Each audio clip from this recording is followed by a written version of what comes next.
A round of applause joining us here on this Sunday night. What's this, the 12th? It's 12th, right? All right. Y'all come out. It's cold now, right? It's not cold. It's not cold? It's just... Shoot, yesterday it was cold as hell yesterday. We didn't even come outside and teach. That's how cold it was. Yes, I gotta have them clothes. All right, so now y'all know we're gonna get right into the event today. If y'all don't know Jabari and Zion, I think y'all should know both of the participants in it. Okay, so y'all know the history that they've had thus far. They had the first interaction where Jabari and Zion had their first sit down, and during their sit down, Jabari brought up Zion's book, and that seemed to flutter Zion a little bit. Then they had the second debate about Ma'at, and it seemed like Zion was able to get it back. So now today they're doing the origins of civilization. So Jabari is going to present his information to bring out what he feels will be the origin. Zion will present his. What I want everybody to pay attention to is not the participants, so to speak, as much as the information. Like those on the Kemetic side may get so enamored with Jabari that they may negate Zion's, or they may be so enamored with Zion and negate Jabari's, and we'll be missing the information, which is what this is really all about. So I'm actually looking forward to the debate myself. So what I'm going to do first is give you a little background on Jabari. This is his bio. If I pronounce the name wrong, I think I'm going to get it right. But Jabari Ozazi, that's correct, right? Ozazi, okay. Has studied ancient Africa for over 25 years. So although he may be new to some people, including myself, he has a 25-year background on ancient Kemet, correct? Is focusing primarily on ancient Kemetic history and spirituality. Brother Ozazi, I said that right? Okay, I just don't want, listen, I'm a stickler because people butcher my name, so I just want to make sure I get your name right. Osaze. Okay, Brother Osaze has led annual study tours to Egypt since 2002 in partnership with the African Genesis Institute. More than 3,000 people seeking to uncover the wisdom and accomplishments of ancient Africans have taken to these epic journeys. He has also led monthly tours of the world-renowned Egyptian collections of the Metropolitan Museum of Art, the Brooklyn Museum, the University of Pennsylvania Museum of Archaeology and Anthropology, the Oriental Institute of the University of Chicago, and the Museum of the Fine Arts in Boston. This brother has definitely been around when it comes to studying the ancient Kemet studies. Brother Osazi, oh shit! All right. Obtained his Bachelor of Science degree in Human Services and Africana Studies from Cornell University. He began focusing on the practice of ancient Egyptian Kemetic ideal. He currently serves as the chief priest of the Shrine of Ma'at. Mr. Osazi obtained his Master of Science in Administration from the Metropolitan College of New York and is a doctoral candidate at the University of the Metaphysical Sciences. In 2006, he and his wife, Anika Daniels Osazi, I got that right? Yeah. Co-founded the Center for the Restoration of Ma'at, an institution devoted to the application of the ancient African ethnical paradigm in our daily lives. He is the executive producer and co-host of the weekly television show Kemetic Legacy Today, the Journal of Ancient Kemetic and Ancient African History and Spirituality. The consummate historian and priest, Brother Osazi teaches a variety of courses on ancient African history and lectures on a wide variety of historical and motivational topics. He is a proud resident of the village of Harlem of New York. Give the brother a round of applause. All right. Zion's ain't that long. I ain't got to talk that much. I just had to read a whole bunch. But Zion, you know, he's been in the, whether you call it conscious community or Israelite community for quite some time. Again, we may not know how long, but he's been in, I've only been inactive with him maybe about 3 or 4 years, something like that. But he's been in the community for a while. He's a Hebrew linguist, etymologist, a serious one too. It's more modern Hebrew than ancient Hebrew where we speak, but the brother can definitely read it, break it down, and give you the definitions of it. He's very skilled at it. It says an author of 3 books currently available on Amazon and Barnes & Noble's online bookstore. He's been practicing the Hebrew Israelite faith for over 25 years, so he has the same time length as Jabari would have with the Kemetic studies, and he is more than, you want me to say that part too?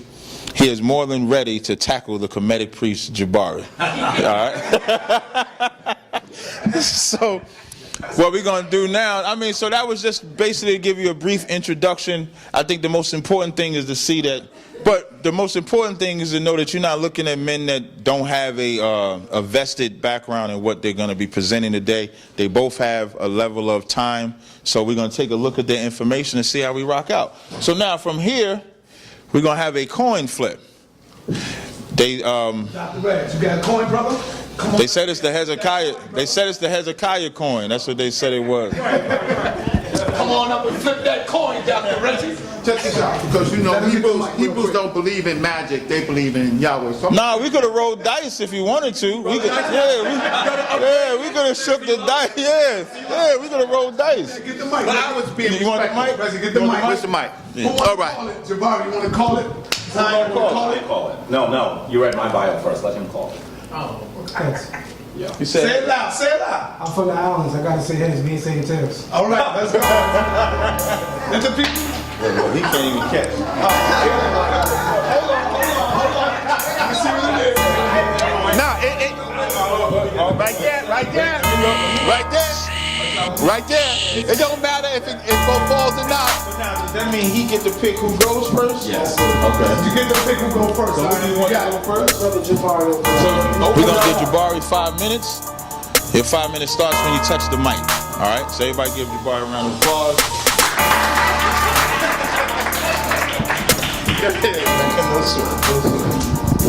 Peace, family. How are you?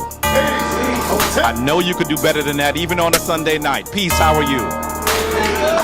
Wonderful. Got the ululations going. I want to start by saying thank you to Brother Sonetta for putting together these discussions. He is hosting an incredible international dialogue for people of African descent. And I know that sometimes we get concerned that we're debating, but I know that in my hood, we say steel sharpens steel.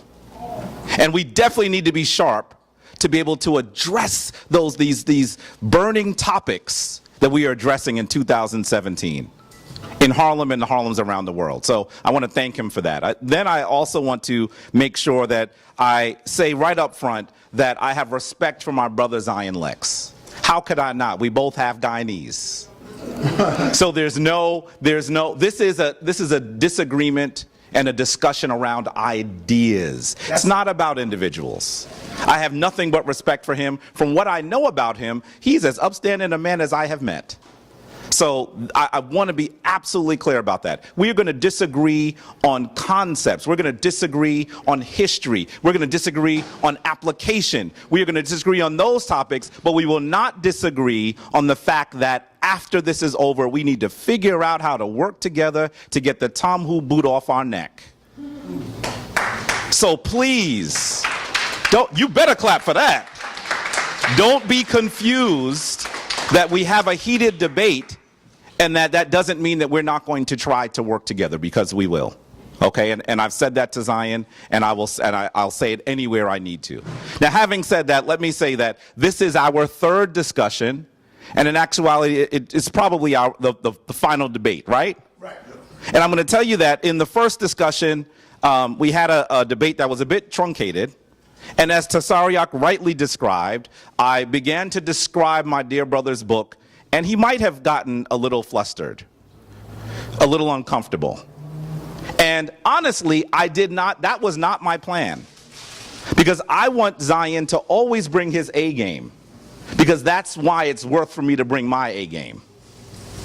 And so I really was not happy that I believed he got a bit flustered. But in our second debate, and people were saying all over, Jabari won, Zion got defeated. In the second debate, Zion came with the presentation he probably would have given the first debate. That's right.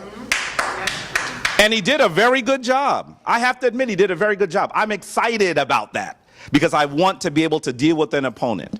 And some of you said, well, this means that Jabari lost. But I want to be clear that in order for me to debate Zion, I have to know his information. You are seeing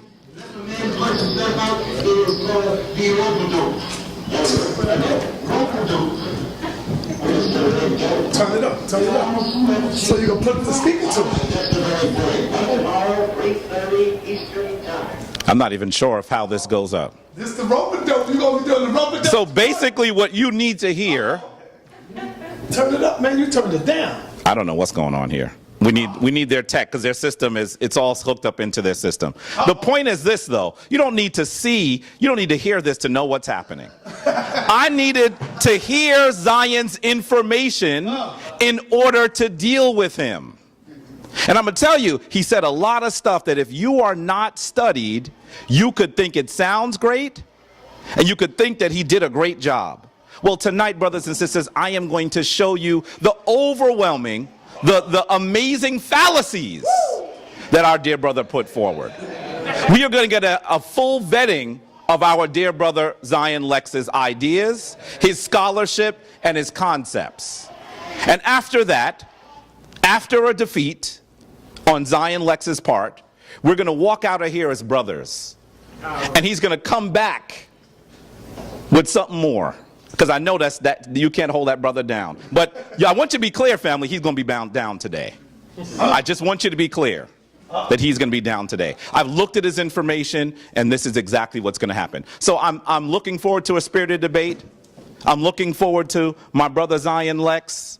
Okay, I'm looking for my brother Zion Lexx to actually afford himself well. And family, I just have to say, I am so happy that so many of you came out on a cold Sunday night to listen to us talk about history. Peace. Yeah. Well, we're going to find out if that's the case or not. All right? So now we're going to set the clock for Zion Lexx. You're going to get the same 5 minutes. Do you need any screen time? Set anything up? You ready? All right, no sweat. I'm glad I can keep y'all interested. That's how it's going to be in the middle, so y'all won't go to sleep or anything like that. So I want to give Zion Lexx, I give that brother a round of applause. Your time starts once you touch the mic. Thank you very much, Brother Tazariak. First thing I want to say is peace and love to the House of Consciousness. Peace and love to the black community.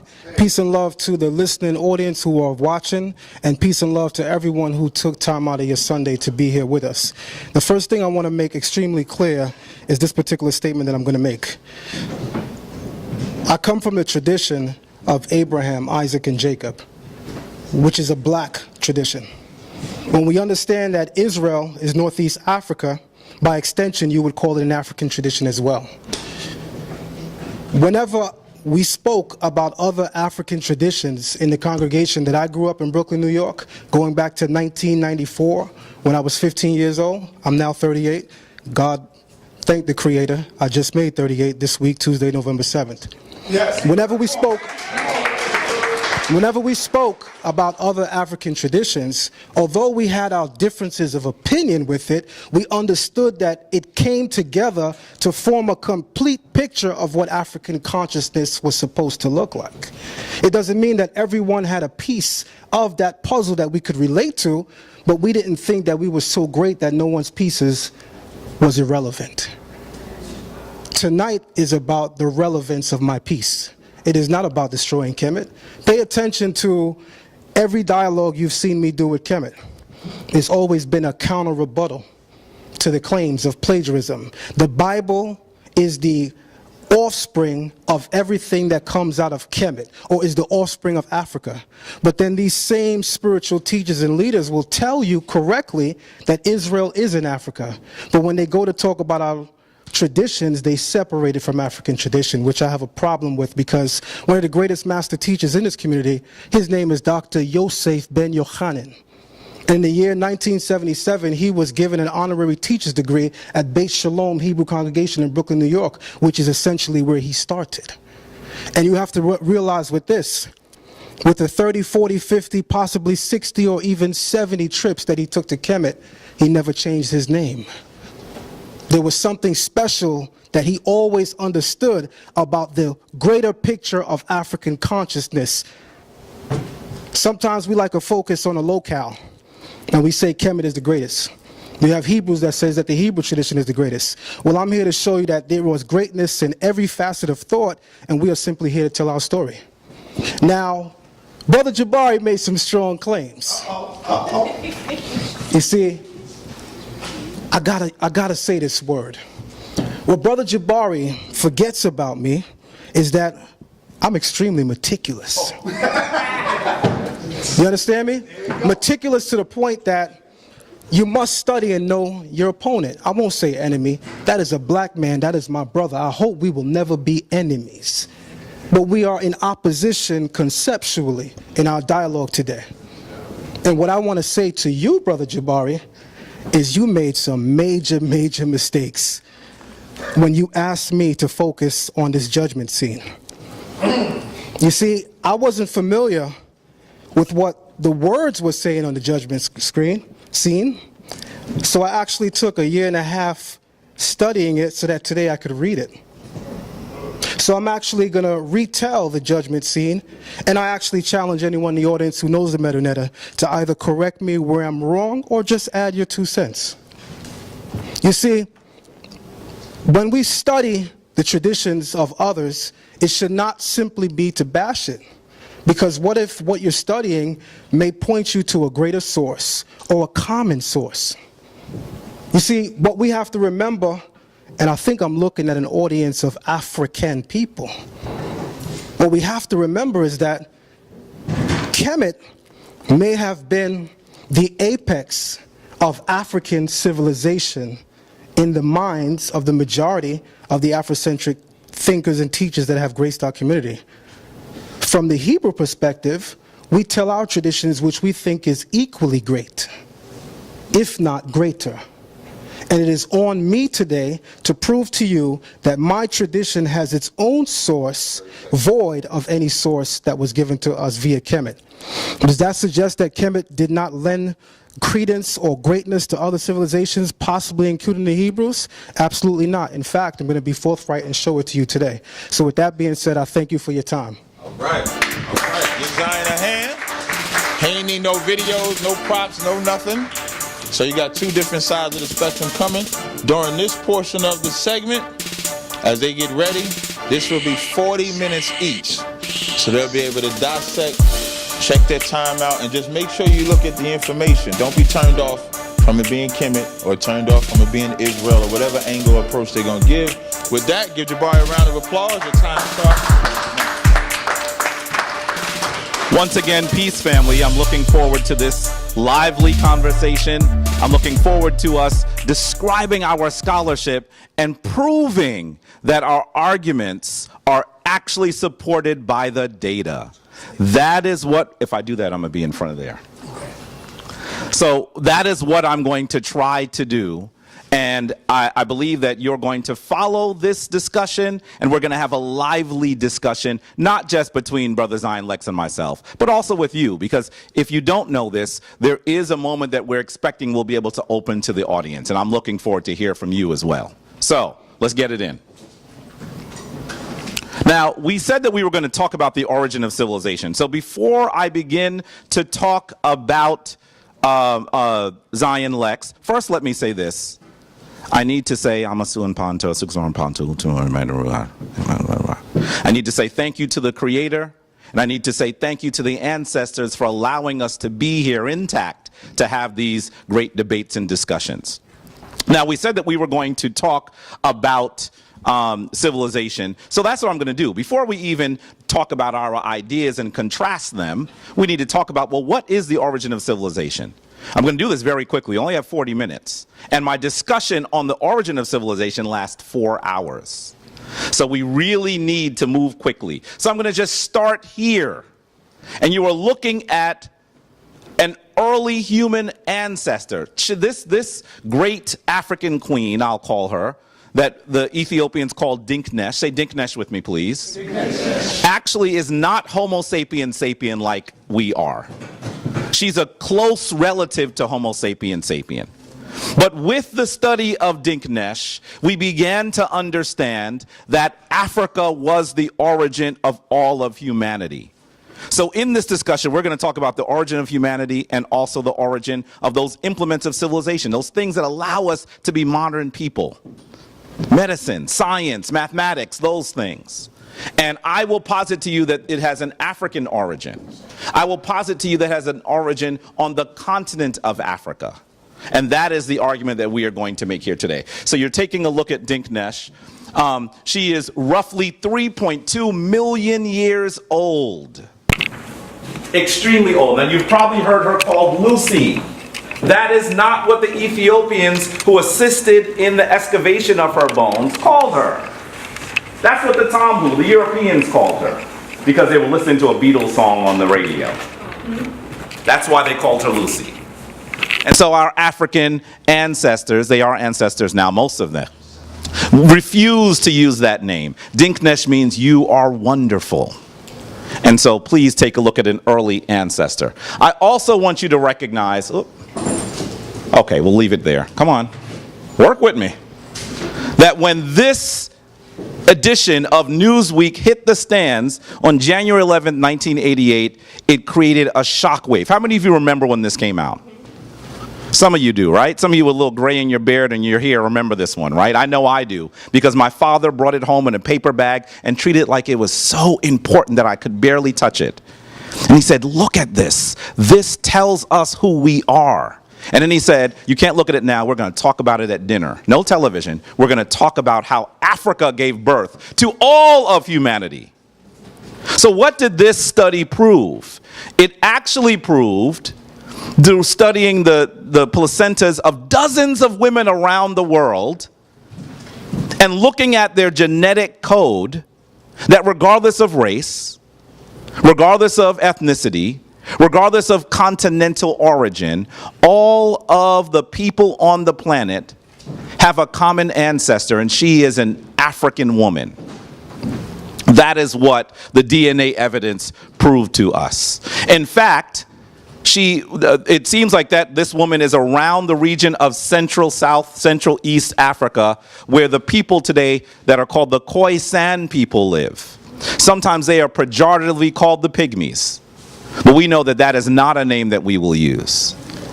I'm going to let you take a look at this beautiful father, mother, and child of the Khoisan people. By the way, sometimes people say to me that they have eyes that look Asian. And I often say those aren't Asian eyes. Those are African eyes that we loan to our children, the Asian. That's what we're looking at.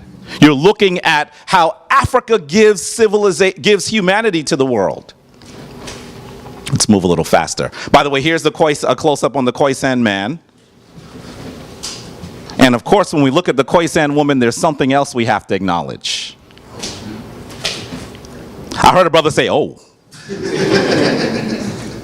The Khoisan women have a trait that we call steatopygia. Say steatopygia with me, please. It means that if you actually study the angle that their derrieres hit their back, they generally come off at the angle of 90 degrees.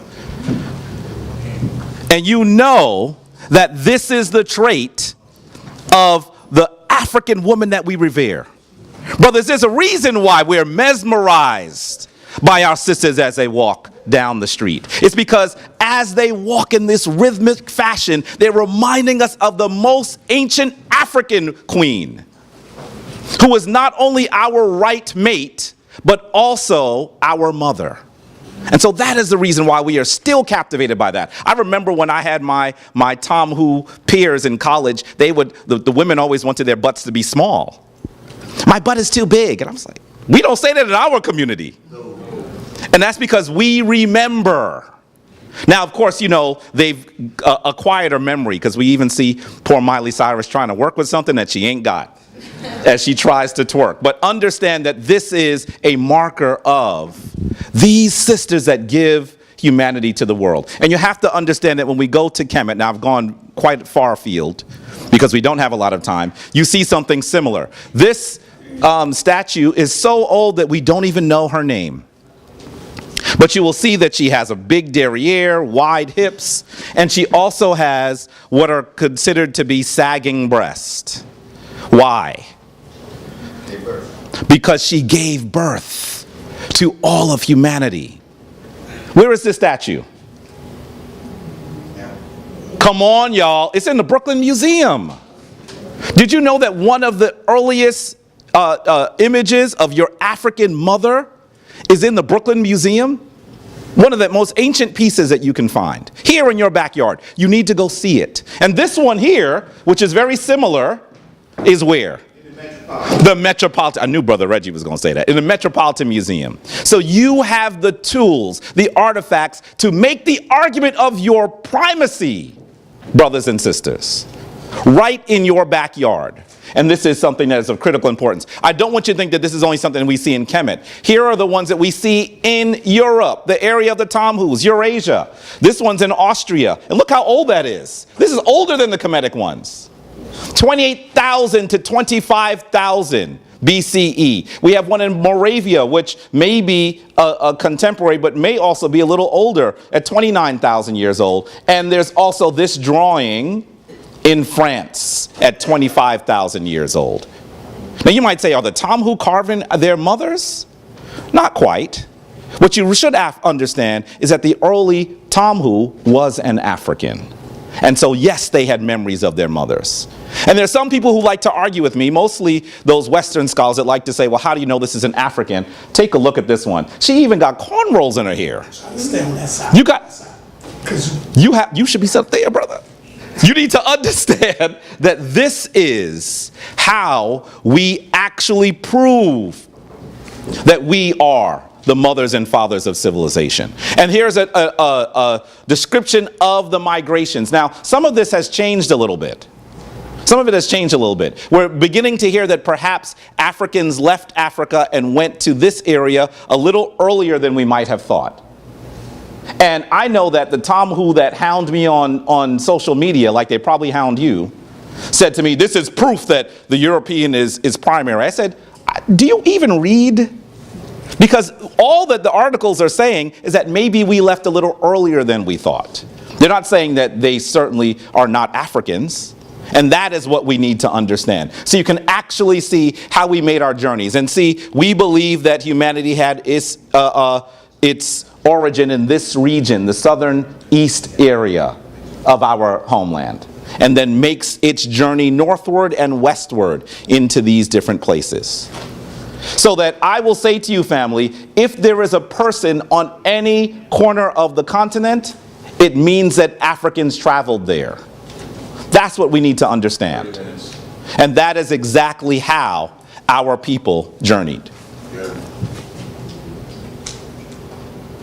Who are we seeing here? Any idea who this person is here?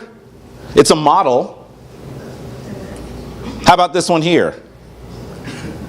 You are seeing a forensic recreation of the first European and the first American. Based on the fossils, they did a recreation of what they must have looked like. And clearly you are seeing that these individuals are Africans. You populated the entire globe. That is what we do. Now, one of the things that we'll also talk about is how you gave. Sometimes the European, the Tamhu, is willing to give us that we are the genetic mothers and fathers of civilization, but they like to pretend that all those things that lead to modern civilization, they created. And we know that that argument is incorrect as well. So let's talk briefly about the founders of Kemet, and we'll talk about some of the other portions of civilization, because I will argue to you that ancient Kemet is the flower of African civilization. That there is no more prominent or more influential nation on the face of the planet. That is what I argue to you. Not because I'm Kemetic, but because I'm an African. That's why. If I had practiced the Vodun tradition, I wouldn't be making another argument. If I had practiced the traditions out of South Central Africa, I would not be making another argument. This is the argument that is backed up by the archaeological data. That your Kemetic ancestors gave civilization to the world. Were they Middle Easterners, as this Geico commercial would like you to believe?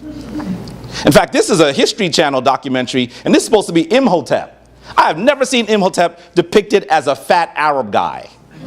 But that is what they would like you to believe, that they are Middle Easterners, which in itself is a racist term. Middle of where? What the European did is they actually dictated where everyone was in the world in relation to themselves. If we continue to use the word Middle East, not only does it steal the genius of Northeast Africa, but it allows them to once again make themselves primary. And we also know that they aren't Eurasians, like was depicted in this movie, Exodus of Gods and Kings, where you see Christian Bale and Joel Edgerton as the two major characters. This is something that we need to refute. Now, let's be clear. The Kemetic people tell us where they came from. They tell us where they came from. All we have to do is listen to them. This particular document is called the Palette of Namur. It is usually considered the world's first historic document.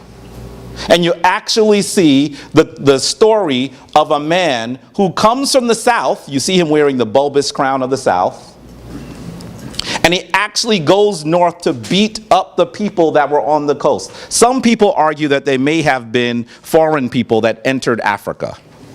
And that these people, the Africans in the interior, came forward and reclaimed the rest of the continent and made Kemet live.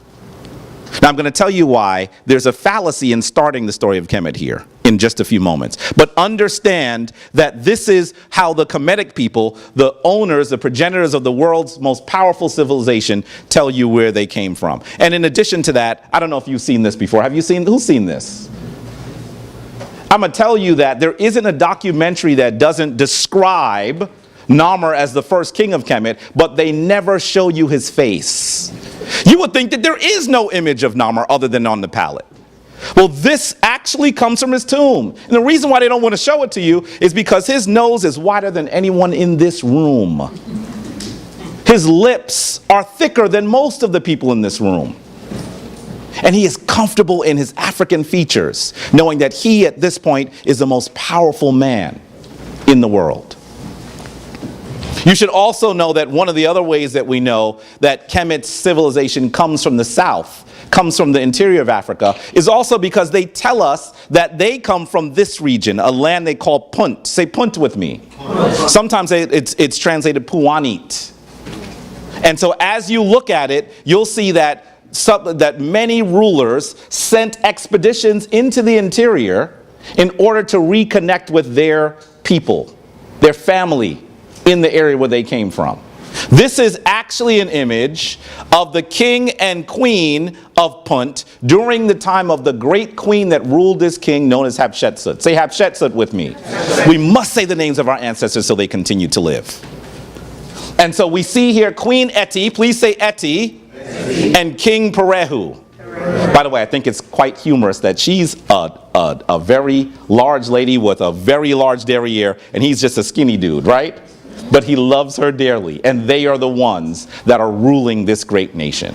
And so when our Kemetic ancestors during the reign of Hatshepsut go there, they carve their images in stone so that those images of these great Africans will live on into eternity. Now, here is where I'm going to say that this is an error that many people in my camp, I'm talking about as my historical camp, not my spiritual camp, make. We describe Kemet like it begins during its unification. This is possibly where actually even our dear brother Zion Lexx has some of the confusion around where history begins. Because we describe Kemet like it begins when it's unified. But that's kind of like describing Texas, describing the United States when the Louisiana Purchase occurs. Right? And so we have to understand that there were high-tech civilizations that existed in this area that we call Kemet long before the unification. There was a great king that came forward to unify Kemet. What was he? He was a great king already. So there was already civilization here. One of the ways we know this is we see this stone circle at a place called Nabta Playa. It is believed that this is one of the ways that your ancestors studied the stars for thousands of years. This site is at least 7,000, dated to 7,000 BCE, which means that it's about 9,000 years old. Now, you've all heard of Stonehenge, but almost no one talks about Nabta Playa, which is at least 4,000 years older, if not older than that. This is an amazing story of what your ancestors did and what you gave to the world. By the way, scholars, I'm going to cite this here, Wendorf, Fred, Schild, and Romulad came out with a study in 2000. They studied the site around Nabta Playa, and they are now arguing that there was a high-tech, highly organized society that existed in this area. This is the area right below modern-day Kemet, sort of on the near the Sudan. And actually, they believe that people were in that area in an organized fashion as early as 10,000 BCE. 10,000 BCE. Now let's talk about some of the problems with our brother Zion Lexx's scholarship.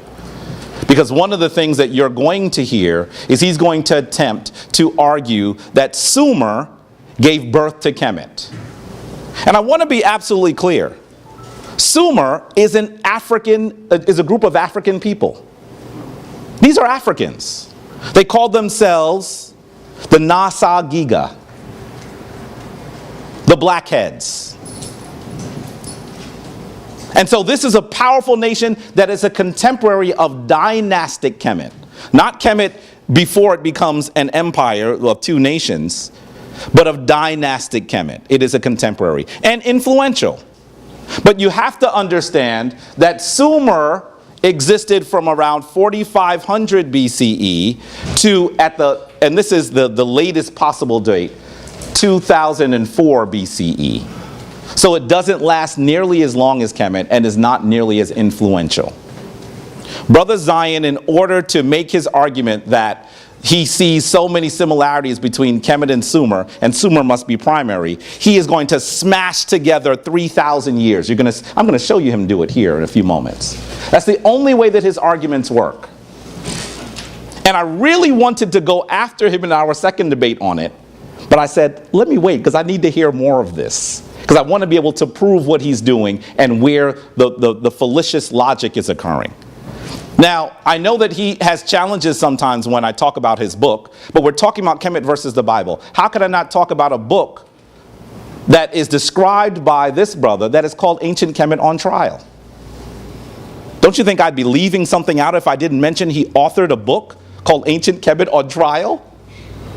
And so you have to understand that when you look at this book, it has a lot of problems. It has no sources, no footnotes, follows very little rational process, has many tables and pictures from other sources without attribution. Now that's the part that some people got a little upset about. Because I actually challenged our brother on where some of his information came from. And then in our second debate, he attempted to say that I did the same thing in my book. All right. Okay? Yes. So, what you're actually going to see is that I actually proved that some of the things that he placed in his book, he took from other sources. And he argued that because I used an image from a Lionsgate film that I did the same thing because they didn't give me their permission. Fair use means that if you are critiquing the source and you cite it, you can use it legally. Brother Zion Lexx, and I'm going to show this to you in a minute, actually puts these images in his book, and they are simply there to support his argument. He gives no attribution. If you were not familiar with the work, you would think that it was his work. That is what we call plagiarism. Not plagiarization, plagiarism. Plagiarism. And so this is something that we have to address. Now look at this very clearly. He actually argues that the Kemetic deities are actually Sumerian invaders. By the way, he's pretty much the only person that makes that argument in the last 30 years. No one else, that argument has been thoroughly refuted by everybody. And he pretends that if something happens during the Assyrian reign at 2500 to 610 BCE, it must be attributed to Sumer. So in doing this, what he does is he tries to say if the Akkadians did something that looked like Kemet, because they live in the same area that the Sumerians did, it must mean the Sumerians gave it to the Kemetic people. That does not make sense. That does not make sense. So, in fact, you know what? Let me do this. I want to go to another slide real quick and come back. It's at the end.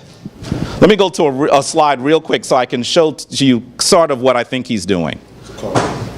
Our dear brother is doing this. Look at this proud First Nations man.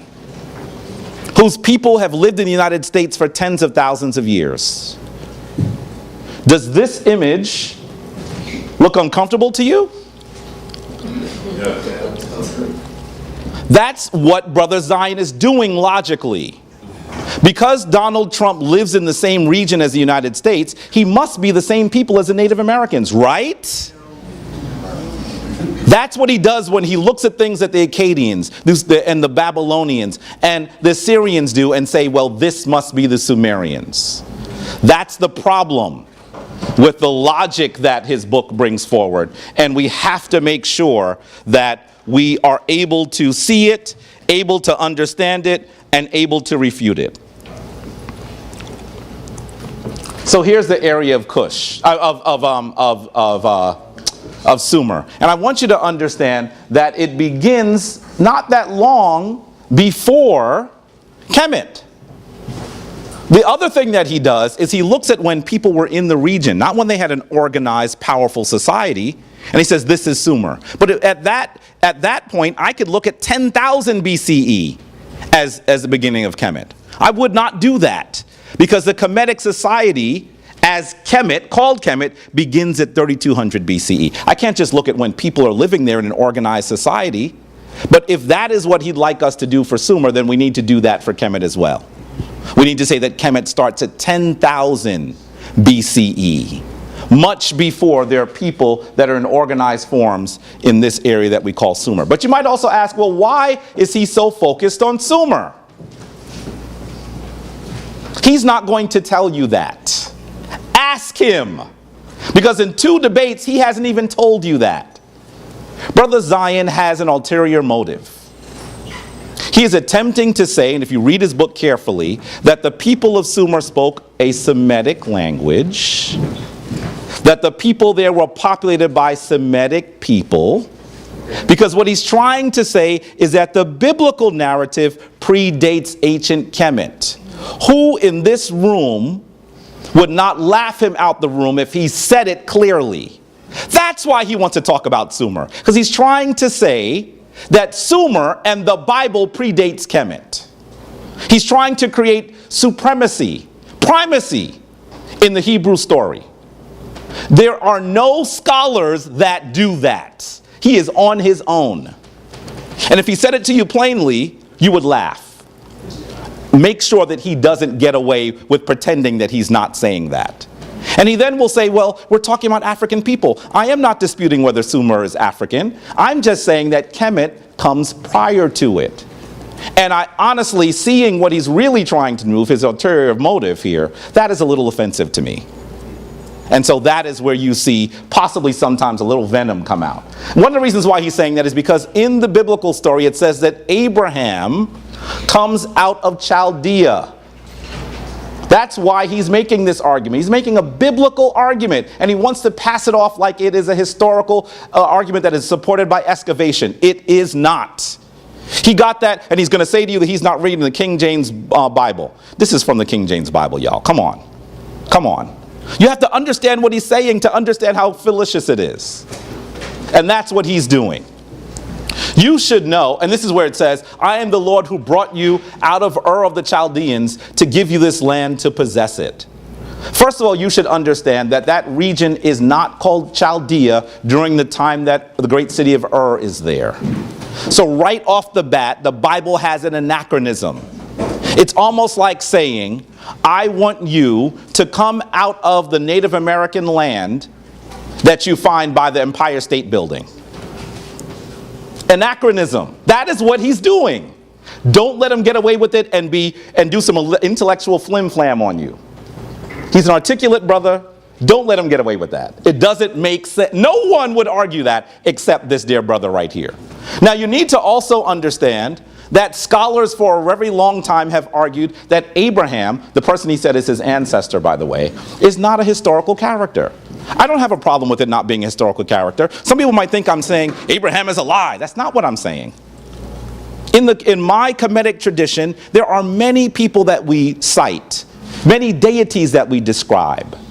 I'm not arguing to you that they are actually people that lived and walked. I don't believe that Asar, who the Greeks call Osiris, was actually a man. So if you are comfortable with, I'm comfortable with Abraham being a mythological character. That doesn't take away his power, but then don't try to claim something by making him a historical man. Because we know that we see many anachronisms. Like, for example, the Babylonians are not known as Chaldea until much, much later. He's depicted in the story with camels. There are no camels in that region during that period. That's like us saying these great Africans traveled to the United States, traveled to the New World before anyone else, and when they got into the Cadillacs, what? That's the story that is given to you in the Bible, the story that he's following. There's no outside synchronization. It just comes from the Bible, and there's no archaeological evidence for it whatsoever. The story of Abraham is a mythological. He's getting heated now. He's standing and pacing. This is. I'm not going to play this. Now, this is not just Jabari's idea.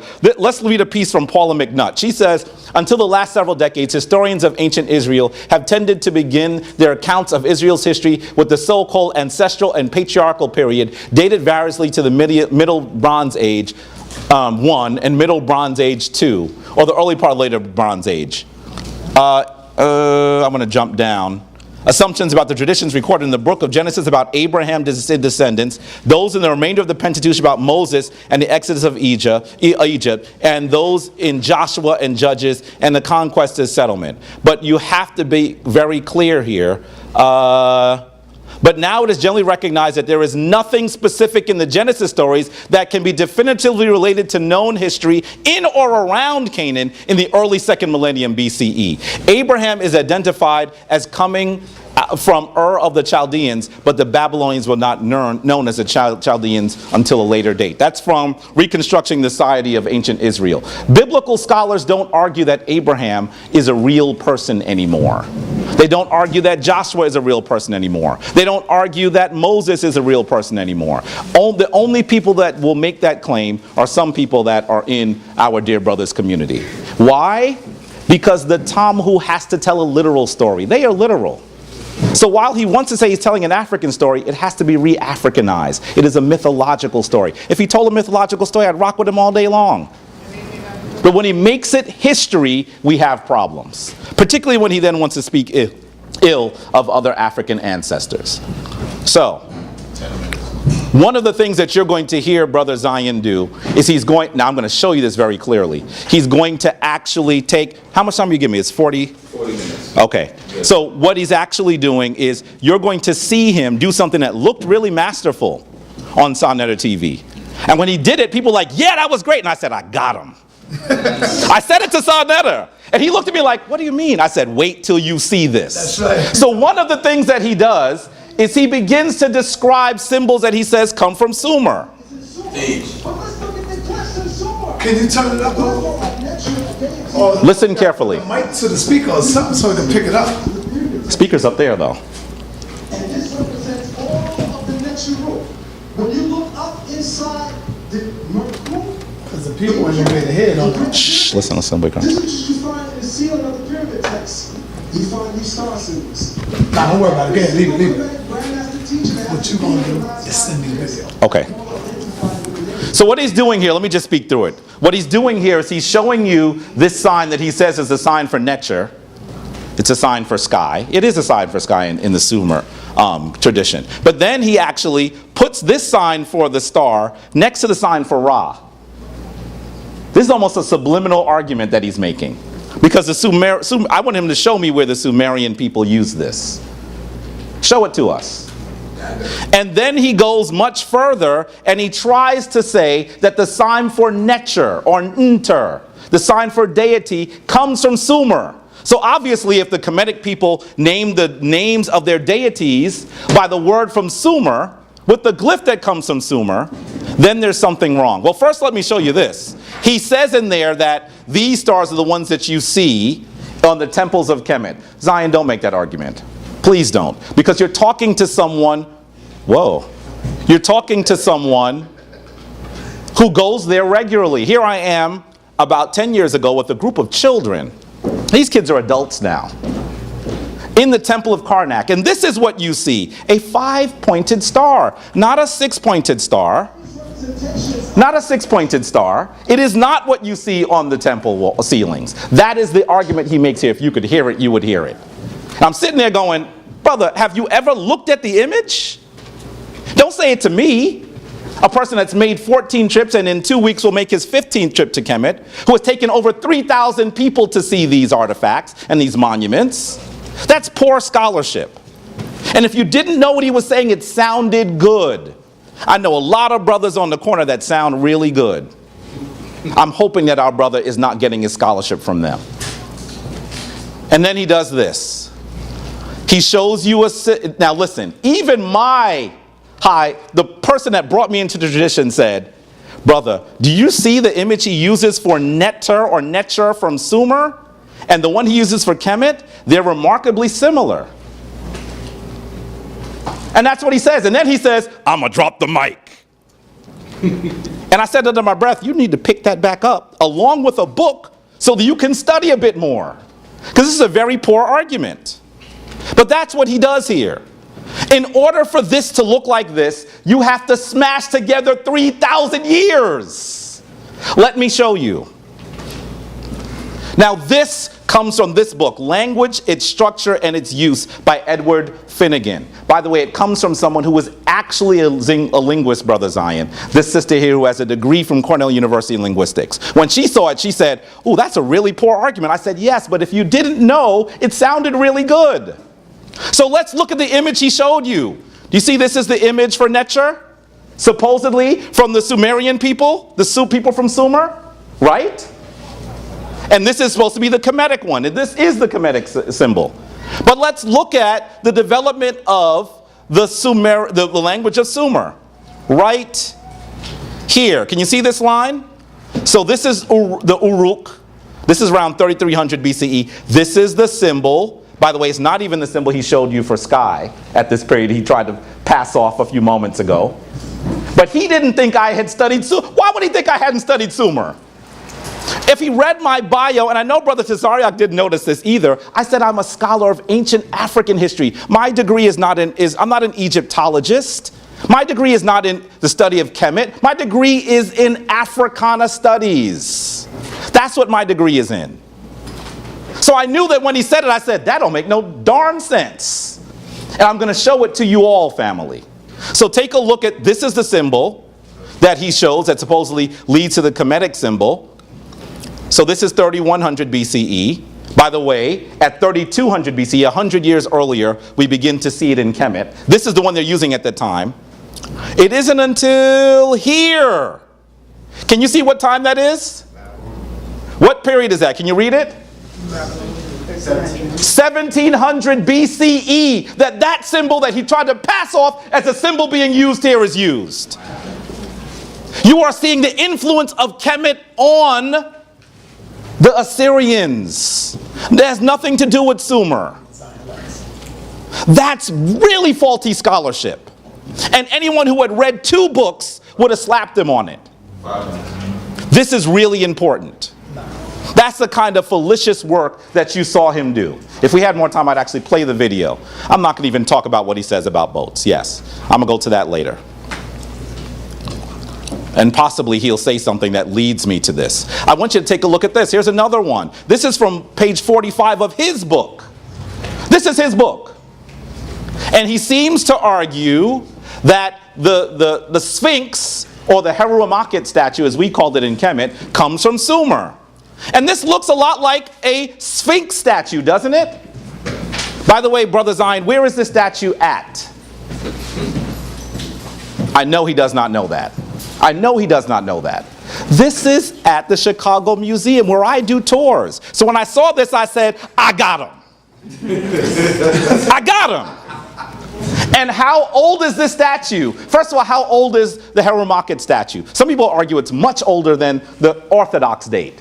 Maybe as old as 15,000 years old. I'm not going to even go there. I'm going to say that it's around 2300 BCE. So when is this statue from?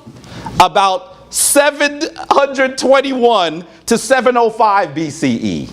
Yet he wants in his book to pass it off like this is proof of the Heruamakhet statue coming from Sumer. If you don't know, it sounds good. If you do, you laugh. And that is the kind of work that we need to do. I'm not going to talk about what he says about Nimrod unless he describes it himself. By the way, when I talked about Namr, I'm not just talking about images I saw on Google. My queen and I traveled to London where that piece is found to see it. Yes, we got on a plane 8 hours just to see this piece, because that's scholarship. That's the kind of work you need to do to reclaim the story of your ancestors. There is no amount of money that is too much for me to be able to tell how we gave civilization and humanity to the world. And I take great umbrage when someone attempts to misrepresent that story for reasons that he won't even directly tell you, because he wants you to once again be beholden to a biblical story. Stop it. Stop it. We cannot allow him to continue to do this. He also talks about this, I'm not going to even go into this. He tries to say that Heru, that the Greeks called Horus, comes from this city. The city of Ashur is 3200 BCE, but how old is this piece? That looks very similar. Once again, it's around 700 BCE. And the other thing that he has to do is he's never seen this piece, which shows us that Heru doesn't even come from Kemet. I would never argue Heru comes from Kemet. Heru comes from Kush, further south, because that's where civilization comes from. And if you went to the Chicago Museum to see this piece, by the way, about 2 months ago I went to lead a tour there, he would have seen this image called the Kustal incense burner that has this on it. Do you see Heru standing on a Sarek? A Sarek, Brother Zion. You need to listen to this, because he's tried to argue the Sarek comes from Sumer as well. With a man with a bulbous crown, the crown of Lower Kemet. It's not Lower Kemet, it's the region. It's the lower area that is in Kush at this period. 1 minute. So brothers and sisters, let me just, and here I go looking at it. Here's another one that he tries to say is proof that Heru comes from Sumer. By the way, there's Medu-Neter there. So how in the world could he make that argument?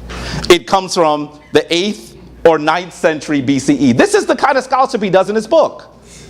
Wow. This is the kind of scholarship he does in his book. Don't let him flim-flam you out of your culture, out of your legacy, and out of your history. I really want to see this brother respond to this, because there is no response. I might as well give him $275 right now. So folks, with that, I thank you for partaking in this on a Sunday evening. You are clearly those folks that are prepared to reinitiate our ancient African societies. Thank you very much, and I'm going to look forward to the words of my dear brother.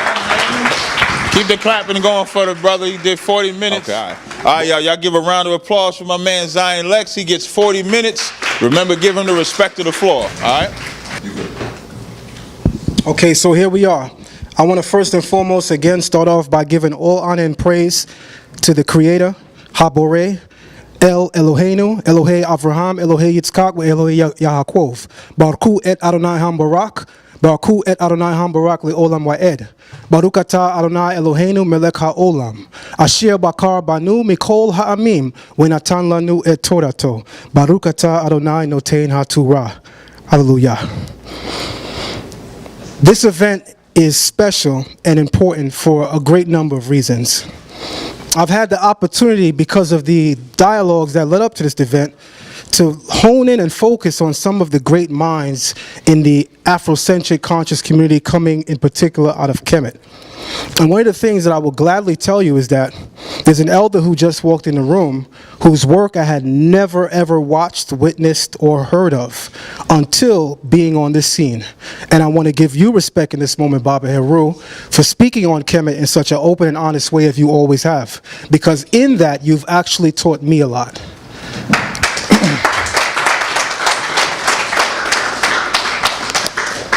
But make no mistake about it, I'm a multi-dimensional personality. I used to be in the hip-hop industry years ago. Sonetta did a video about it for those who may want to learn it. And I used to promote for people. I was a manager for some of your favorite stars, road manager. And one of the things that I always had a problem doing was getting people to help. I couldn't get flyers produced. I couldn't get flyers made. So you know what I did? I bought Photoshop, I studied it, and now I made flyers. I made today's flyer. What am I trying to do? Am I trying to impress you that I made the flyer for today's event? As Brother Jabari would want to have you believe with his snicker or his jest? No. When I'm honing in on it, something you're going to find out in a couple minutes. When I set my mind on attaining something, I give it 110%. So I didn't know the Medunetta before being immersed in the conscious community, but I can say today that I am certainly a student of it. And what is going to be a deciding factor in this particular dialogue with my dear brother Jabari Osase is the veracity of what your text says versus what my text says. And I'm examining it from the vantage point of the language, something you've been open and honest about that you're not that astute with. Not to say you've never looked at glyphs and you're not familiar with various things, but you've been very open and honest to say that you are not astute. That is not particularly your field. But I decided that this debate was so important that I had to learn it and I had to interpret it for myself. So here we go. One of the most powerful tools of deception is your ignorance. You just heard 40 minutes of deception. Let me go back to the flyer, which again I designed, so you can focus on what today's lecture is about. The origins of what? The origins of what? Civilization. No, the origins of mankind. So you just heard 40 minutes of our dear brother, Jabari, not talking about the debate. But I'm going to give you 40 minutes or whatever I have left of the actual topic because I came here to deal with the actual topic. Now, I challenge anyone to simply look at your phone. We have smartphones today. Become smart in this moment. Look at your phones. Type in the signs of civilization. And then raise your hand when you find a sign of civilization that he produced in the last 40 minutes. Because he did not give you the signs of civilization, which would include farming, the building of major cities, irrigations, government, law, writing. He touched on that a little bit. I'm always transparent. Give credit where it's due. But not enough to speak about what we came here to discuss. Let me move over to the next slide now.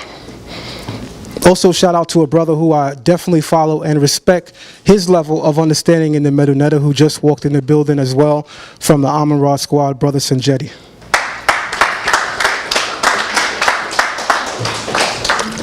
This is a brother that, unbeknownst to him, I've actually watched hours of his videos online where he's discussed the Medunetta in detail with some of the other brothers of the Amun Ra squad. And one thing I have to say is the brother's a sharp mind. If you want to, if you wish or endeavor to study the Medunetta, you want to watch some of the Amun Ra squad's videos, especially those featuring Sanjeti and Brother Isar Imhotep. Brother Jabari dared me to do something. He challenged me to become greater in my research. Now, my sign, if you will, in the secular world would be called Akrav in Hebrew, but Scorpio in English. If you know anything about what they call a Scorpio, you know that we live for this shit right here. We live to evolve with information, truth, knowledge, wisdom, and understanding. Oh, you better know that. In fact, I think the first king that Kemet had was called the who? The Scorpion King. Now, Brother Jabari asked me to pay attention to the judgment scene, which I said, for what? To myself. And he explained why. He said, look at the jurors. And this is not the complete scene that he showed, by the way. I want to make that clear. He said, look at the jurors, the 12 jurors. Is this not the basis of Western civilization's government and law? Of which, if you're disingenuous, you would have said no. He was absolutely right in that respect. But I'm a meticulous mind. And I said, let me see what it says. And that's exactly what I did. I challenged Brother Jabari to be open and honest and, more importantly, transparent, because that is what a priest should at least be. And Brother Jabari, when I asked him, seeing that the Kemetic tradition, when it comes to the 42 negative confessions of Ma'at, begins by saying, I have not, does that then assume, if you will, for lack of a better term, that it stems from a tradition that says, thou shalt not? Which basically and essentially means, I'm asking him whether or not the Neteru spoke this to man. And here we have Ani here. And these are the questions that I asked him. And Brother Jabari emphatically said no. And if I didn't read the Metanetta for myself, I would have believed him. Let's go to that beautiful bean footage. Here we go. Do I need to point this for them to hear, the camera? No. Okay. I'll just get the clip. I want you to listen carefully. He believes that if our tradition says I have not, then there must be something earlier that says thou shalt not. I don't understand why he would think that. There's no reason for him to think that other than him trying once again to place his tradition as being earlier than Kemet. Stop right there before Dr. Ben interjects and shares his opinion. You see, Brother Jabari, because I take information about Afrocentric history so serious, I had to give you credit and assume that with 25 to 30 years of study, you were possibly right, which meant that I should possibly verify and check you out. So I listened to what you said, but then I came across a video on YouTube entitled Dr. Ben in Egypt. He's sitting with someone who I learned from years. My father used to have me watch Like It Is as a child. Remember, I'm 38 years old, not that far from you. I remember watching Like It Is. I remember watching Tony Brown Journal. In my home on Sunday, you know those are the things that you had to watch. And I enjoyed it thoroughly. So I said, wait. There's a video where Dr. Ben is actually sitting down with Gil Noble, the host of Like It Is. And Gil Noble is asking Dr. Ben the very same question I asked Brother Jabari. Let's see what Dr. Ben says, who has more accolades than Brother Jabari, who is that much more respected in the community more than Brother Jabari, who is a grandmaster teacher of all of the Kemetic scholars today, present or not present in the community. Let's see what Dr. Ben had to say in response to what Jabari just said.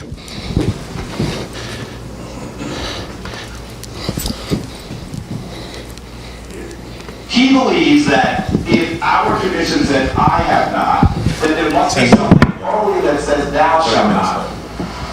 I don't understand why he would think that. There's no reason for him to think that other than him trying once again to place his tradition as being earlier than Kemet. When you say negative confessions, that means we're going to start in the negative. Hail Ma'at, I have not killed man or woman. Hail Ma'at, I have not made light thy bushel. Hail Ma'at, I have not spoken ill of the God. So these would be the English word I have not, as opposed to thou shalt not. It means that the order was issued already. This is the response to the English word. Did you hear that? Let's repeat that again, because I want you to hear that. If I have to waste my time, I want you to hear that again. And I want to say this before I move on, because this is something that occurred during my first sit-down. I'm willing to give another 50 seconds of my time just so you can hear clearly what Dr. Ben says. First, I'm going to tell you what he said, then I'm going to have him say it again. Get the mic. Then I'm going to have Dr. Ben say it again. Gil Noble, the host of Like It Is, asked Dr. Ben, so these are the negative confessions when it says, I have not. And Dr. Ben says, yes, it means that the order was issued already. And this is the response. Exactly what I said to Brother Jabari. I said that if your tradition says, I have not, it must stem from a tradition that gave the order, just like Dr. Ben says in this video.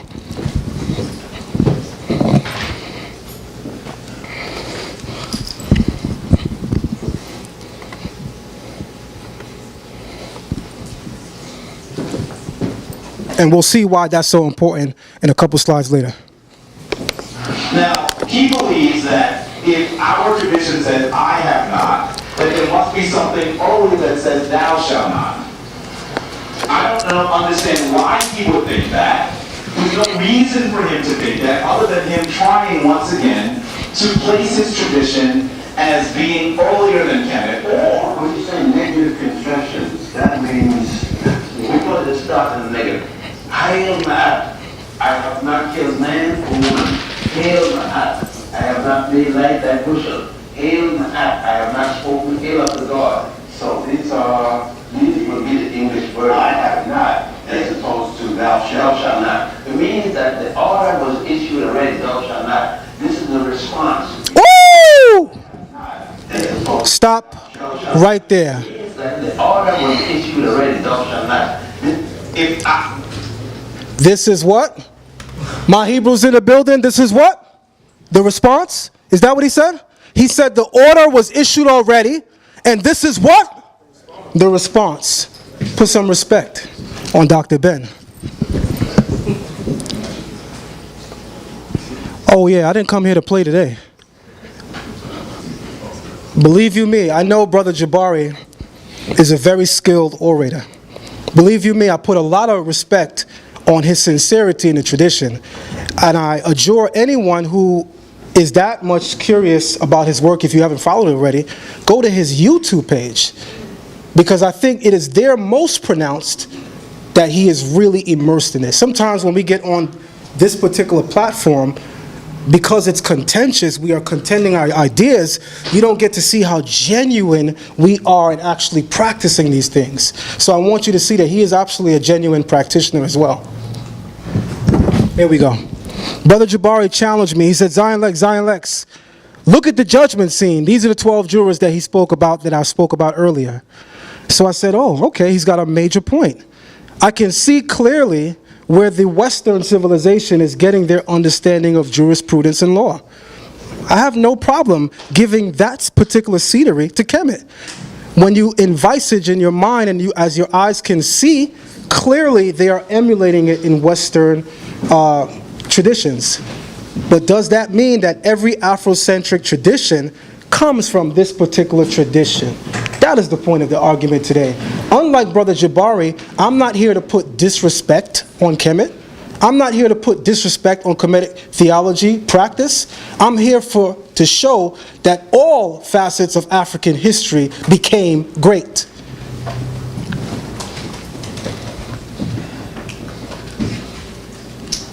What comes after the judgment scene?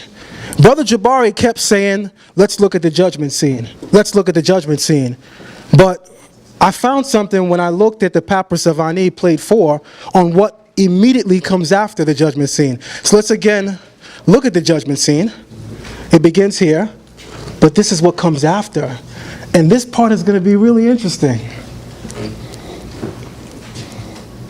I'm actually going to skip that part and go straight. Oh, you see the coastal incense burner? I was ready for you. I told you that. So here we go. What is that? Your thing is moving too much, but okay. This is the Pert M. Heru, a recreation of that particular scene that we just looked at. I reproduced it on my own. I took all of the glyphs and I placed it right there. On the Papyrus of Ani, or better pronounced Anui, now that I can read the Metanetta, I actually know there's a difference. Ani is not how you pronounce his name, because when you look at the glyphs, it would be Anui. Ani has been weighed by Jehuti and declared innocent. But let's see what it says here. This is the ibis, which would represent Tot or Jehuti. So we have Jehuti. M, An, Jed, En, Puat, Neteru. What does that say? It says, Jehuti hath weighed him. M, in accordance, Ani, which is the scribal glyph, which is letting you know we're talking about a written document. Jehuti hath weighed him according to the written document spoken, Jed, spoken, and of Puat Neteru, the company of the gods. But Brother Jabari told us that doesn't exist. Brother Jabari, did you really think you're the only one that ever read the Medunetta? Did you really think you are the only one who would do it? Maybe it's because you cannot do what I just did.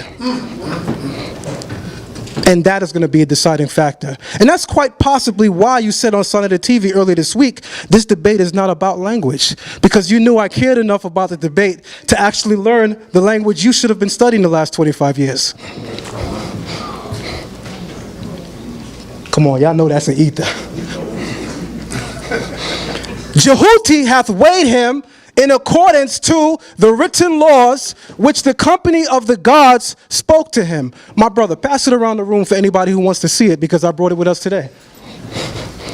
Oh, we're not playing. We're doing honest scholarship. Now that that's done, now that Dr. Ben kicked that out the park, now that I read the glyphs and showed the people what it actually says, we know that your tradition stems from thou shalt not, the order that was given, the order that was written by the company of the gods and spoken to Anui. Same thing I said to you. Now, the very first slide that I showed says something about the power of deception. You're going to see how deceitful his work was. Because unlike Brother Jabari, I am not going to call the man a liar. I am not going to call the man deceitful. I'm going to point at his work. I don't know him enough to say any of those things. Let that be between him and his maker. 20 minutes. I want to go back to my first slide just to read this quote. One of the most powerful tools of deception is your ignorance. So during my first dialogue with Brother Jabari, he brings out the second dialogue, he brings out the Kustal incense burner. What he doesn't do is show you it turned all the way around to the part where we have the Scorpion King believe it to be. Why didn't he do that? Because the most powerful tool of deception is your ignorance. But we're going to flip it around today so you can look at the whole burner, not just what he wants to show you.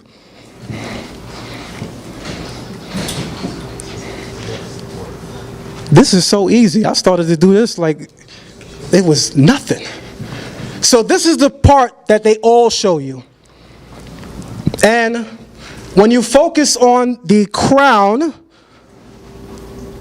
we say, wow, kingship came from the south, because that is the crown of the south.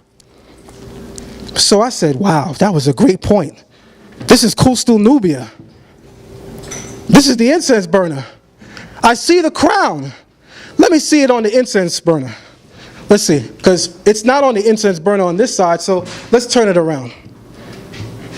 Let's see what side it's on. There it goes, more pronounced, so you can see what we're talking about.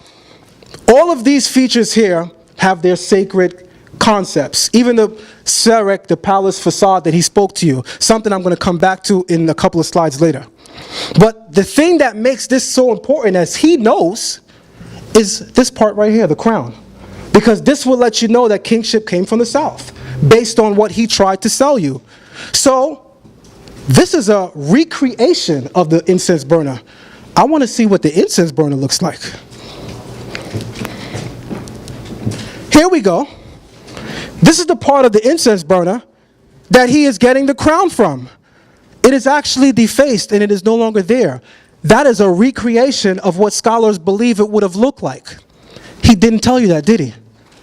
Because the most powerful tool of deception is your ignorance. That image that we saw earlier is a recreation of what they believe it would have looked like. That sounds extremely subjective to me. I know that Europeans look at African history and pull out Africans and give them European makeovers because they believe that that's how they should have looked. That's extremely subjective. Why didn't you mention that, Priest Jabari? Come on now. That is the incense burner on the side that is with the crown. We got to slow this down so that people can see it. Let's go a little slower.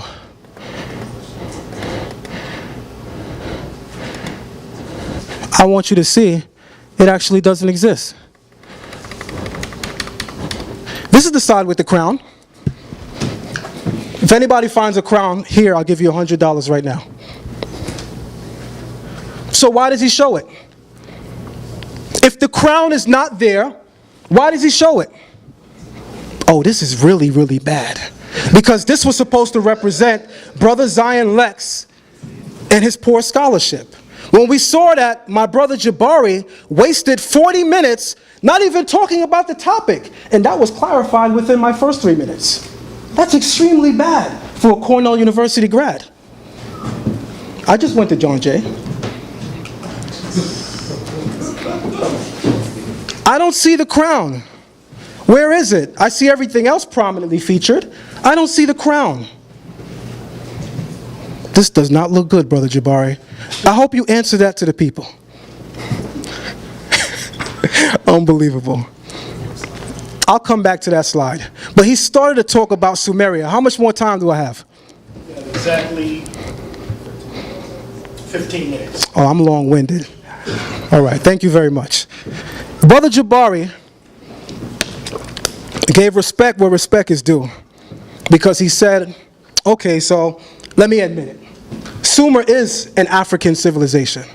Something that anyone who opened their mind to objective scholarship, which first means you have to put your own traditions, views, and beliefs aside.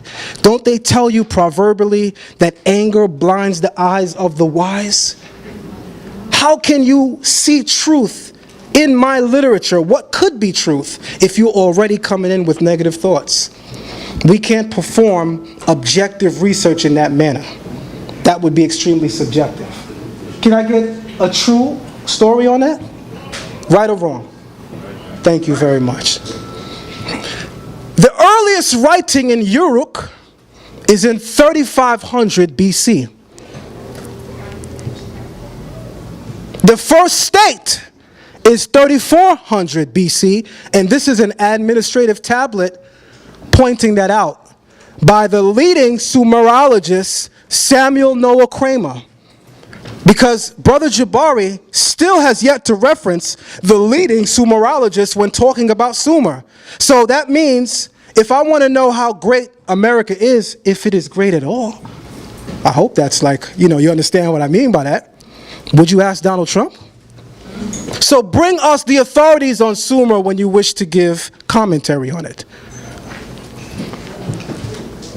Because they have the first city-states, not Kemet. And as I said earlier, these are the signs of what we call civilization, not the origins of man. You won that debate in the first minute, if that was the actual debate. But you wasted 40 minutes on talking about the Neolithic period, which is not equated historically with civilization. You failed. These are cylinder seals in Sumer. Cylinder seals were invented around 3500 BCE in southern Mesopotamia. They are linked to the invention of the latter's cuneiform writing, which they actually called Emedja. Because we do objective research and scholarship here. So I actually know how to read the cuneiform writings as well. And they call their writings the master tongue, Emedja. Just like they call their land Ki Nedja. Ki meaning land, Nedja God. Kemet calls the land they come from Ta Netja. And they tell you it's not Kemet. Just think about that until I get to that slide. They were used as an administrative tool, a form of signature, jewelry, and as magical amulets. How much more time? 10 minutes. Now, here's a Kemetic inscription on a Sumerian cylinder seal. I ask why. Because the scholars of the Kemetic tradition tells you that all language stems from Kemet. Why are they using Kemetic glyphs on a Sumerian cylinder seal? This particular slide has nothing to do with chronology, so there's no date. I'm asking you about a question. My question is, why, since we already know where Sumerian since we already know where cylinder seals come from, why are they using it in Kemet? If they gave the world writing, why are they using the Sumerian template? That will become more interesting as the slides develop. These are the maxims of Ptah-hotep and the instructions of Shuruppak. The maxims of Ptah-hotep are believed, I say belief because there's no archaeological proof, to come from the era of 2350 BC. The actual complete copy is dated to the 12th dynasty of Kemet, meaning that the maxims of Ptah-hotep that are believed to be from 2350 BCE are fragmentary, like the Kustal incense burner. That means any recreation becomes what we call in law subjective. The actual complete copy dates to the 12th dynasty, i.e. 1900 BCE. Let's move on. Now this is where we get powerful. I'm not sure if you can see the date. 3100 BCE, we have a palace facade. This thing, I have to do it manually. We have a palace facade in 3100 BC in, not Kemet, in Sumer. This is what is called in Kemet a Serek. This is a high-prowed Sumerian boat. And these are archaic images of Sumerians. And we see a Sumerian king, as we know he's a king, as he is prominently featured, or like what is called in iconography, hieratic scale. He is coming into the port, and he is obviously greeted by the palace. The palace that we're actually looking at, that this is a recreation of, on the Sumerian seal, is the Eridu temple in Sumer, which is dated to 3500 BCE. Kemet has no temple in 3500 BCE. The palace facade that you're looking at belongs to no building in Kemet aside from the entrance to the Saqqara pyramid, the pyramid of Saqqara. We see this at the entrance. This is a temple. There's a temple in Saqqara, the actual pyramid of Saqqara, the step pyramid.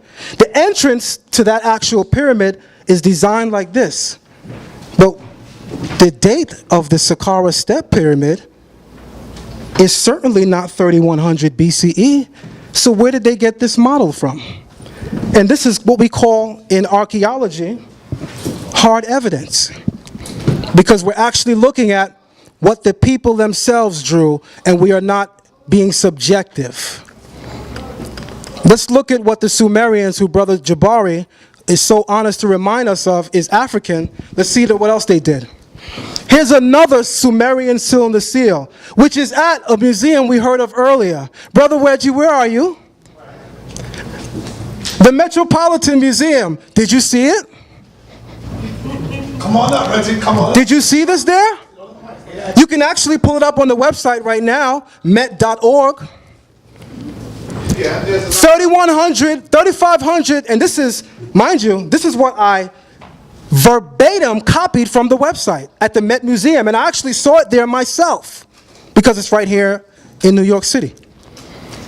Again, we see the palace facade, the Serek, and it's on a Sumerian cylinder seal, and it dates from 3500 BCE to 3100 BCE, meaning that we know that the way that they do their dating is not extremely accurate, but we know that they always get a figure which is close, similar to some of the figures you actually seen him put, evidenced in the word that he wrote, which is called circa. You don't call circa if it's definitive. But this is in Sumer, buddy. It's not in Kemet. And we know that the dynastic kings of Kemet, the first 5 or 6, all put their names inside of this. But we see its origin is in Sumer, buddy. Can you get 40 minutes of wasted. You're not debating today. No, I just wanted an accurate date. You're giving a long date. I'm giving the date that I'll answer him. But he's absolutely right. You need him to help you, by the way. He's absolutely right. You see how I keep getting him, right? Composure. You're a priest. Hem neta. For those that don't know the metal neta, hem neta is how we say a priest. But hem neta in English would be God body. Act like it. 500. The Sumerian cylinder seal temple facade is dated to 3500 BCE to 3100, and it's at the Metropolitan Museum. Brother Reggie asked me for a more definitive date, something I cannot give you, but I did not hear you ask him for a definitive date when he gave you a circa on one of his slides. But I understand, that's your brother. My brother too. You are definitely my brother. Now these are the scripts that he pulled out earlier, which we're going to come back to during the rebuttal. Because I have a rebuttal, by the way. Didn't I tell you when you know your opponent, you know your opponent? I'm going to skip that because that took a lot of time. And here is where I'm about to end. 5 minutes, you said? 4 now. Okay.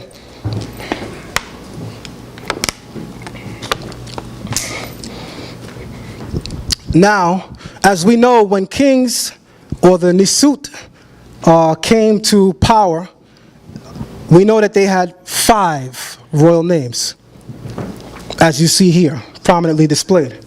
Now, one of the names of Heru was the mighty bull. These were one of his epithets, bull. Brother Jabari showed you that in my book, I correctly said, when you look at the Sphinx, which he says is actually of Heru, I said in my book that it was represented by a bull. It tells you right here that Heru's representation is also a bull, buddy. But we're going to get deeper because I'm going to show you what the Sumerians called Heru in the next slide.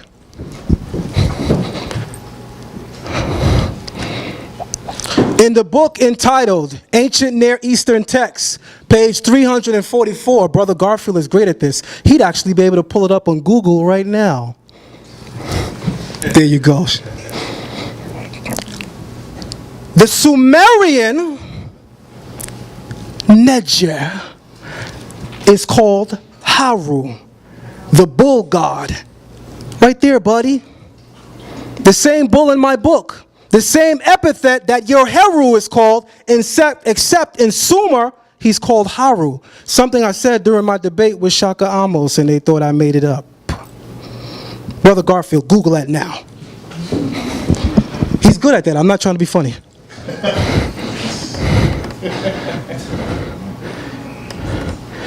And we'll end here, since I did hear a video this week. 2 minutes? Yeah.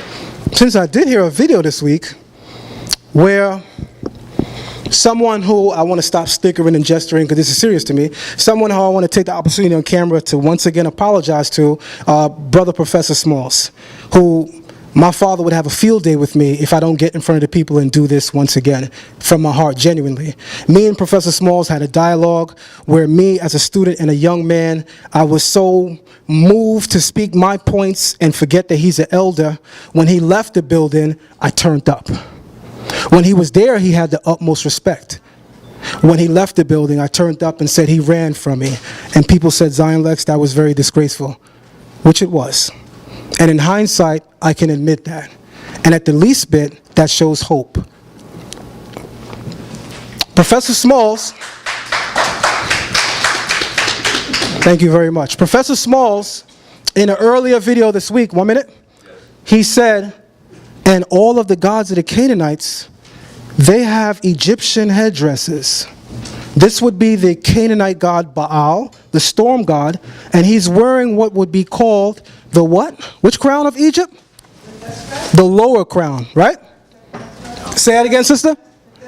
The Deseret, right? Now, pay attention. Pay attention. When you look at the crown here, This is also the storm god Baal. So we see him with these two distinctive crowns. Whether it's Upper Egypt or Lower Egypt makes no difference to me. I'm sure it would to you. The point is clear, though. This is the crown that they're wearing. I'm not going to show the rest of the slides, but when I come back in the rebuttal round, I'm actually going to show you where those headdresses come from. And I adjure Brother Jabari in this moment to not waste your time speaking about topics that are not actually the debate topic. Thank you.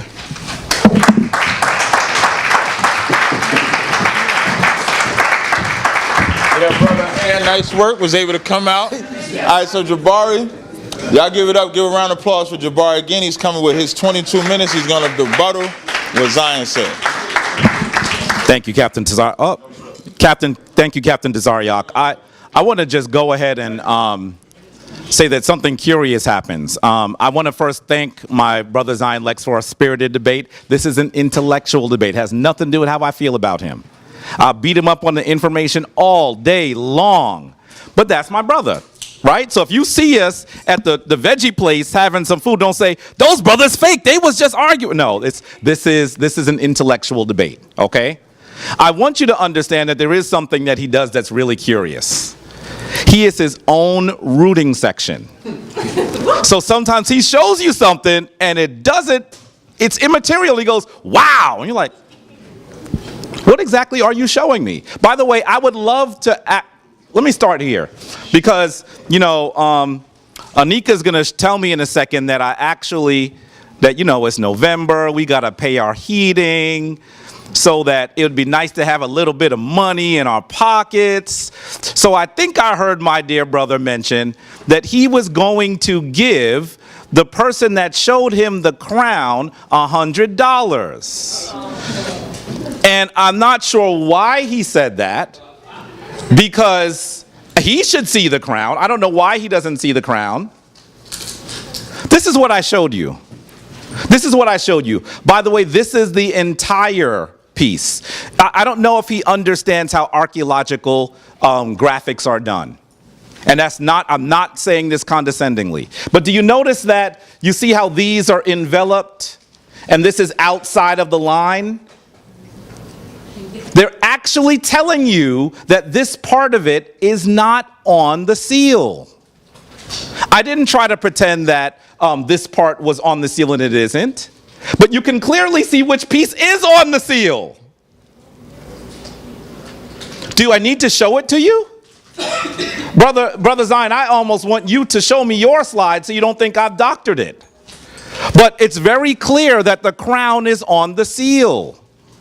And so you had better have $100 in your pocket because you are going to have to dispense with it. I don't even know why he would make that argument.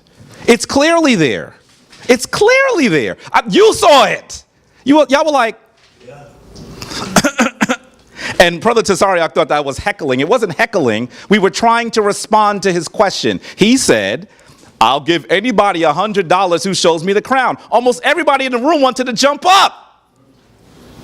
I want $100. Y'all want $100? Well, I'm the one that said it first, so he owes me $100. And I'm going to use his slide. I'm not going to show you the one that he's going to say has been doctored in any sense. But I clearly showed you an image. It comes from the museum. And I want you to be absolutely clear that the crown that comes from ancient Kemet, that comes from ancient Nubia, is on the crown, now on the seal. Now I want to say something else, and maybe this might sound a little unusual, but I think it needs to be said. I actually studied with Dr. Ben. Dr. Ben was one of my mentors, as I know that he's some of the mentors of some of the folks in this room. I know that Brother Reggie even had a closer relationship to Dr. Ben than I did. I know he did. Because when I went to see Dr. Ben, guess who he would ask me about? Brother Reggie. Sometimes he didn't even remember or recognize me. But in his older age, he would say, tell me your name again. And he would ask me about Reggie. So I want to say something very clear. I revere him deeply. But if you think that I agree with everything that man said in 94 years, I ask you a question. Do you agree with everything that your teachers say? Everything? 99% of what Dr. Ben said, I have actually acquired and placed into my own intellectual grab bag. But there's some things we disagreed on. And as one of my teachers, I give him praise, is here, he knows that we go back and forth all the time. We don't have to agree on everything. We are sharpening each other. And I disagreed with Dr. Ben when he was in the flesh sometimes. And when I won the debate, you know what he would say? You are too young to sit here with me. Go away. And we played like that all the time. So I want you to understand that when Dr. Ben says that supposedly there's some proof that a law was issued first, I don't agree with that. I mean, we have hundreds, thousands of copies of the Reyu Pert and Haruim Ger, the book of coming forth by day from night, the book that has been misnomered the book of the dead. Thousands of them. I think Brother Zion thinks that there's one, because he said I challenged him to read it, so he read it. That was just the one that belonged to one dude, Anui. There are thousands of them. And some of them say different things because they are authored to the individual. Any of the people that have studied here will tell you that. But there's nothing that papyrus says that is in any contradistinction to what I've said. I thought he was strengthening my argument.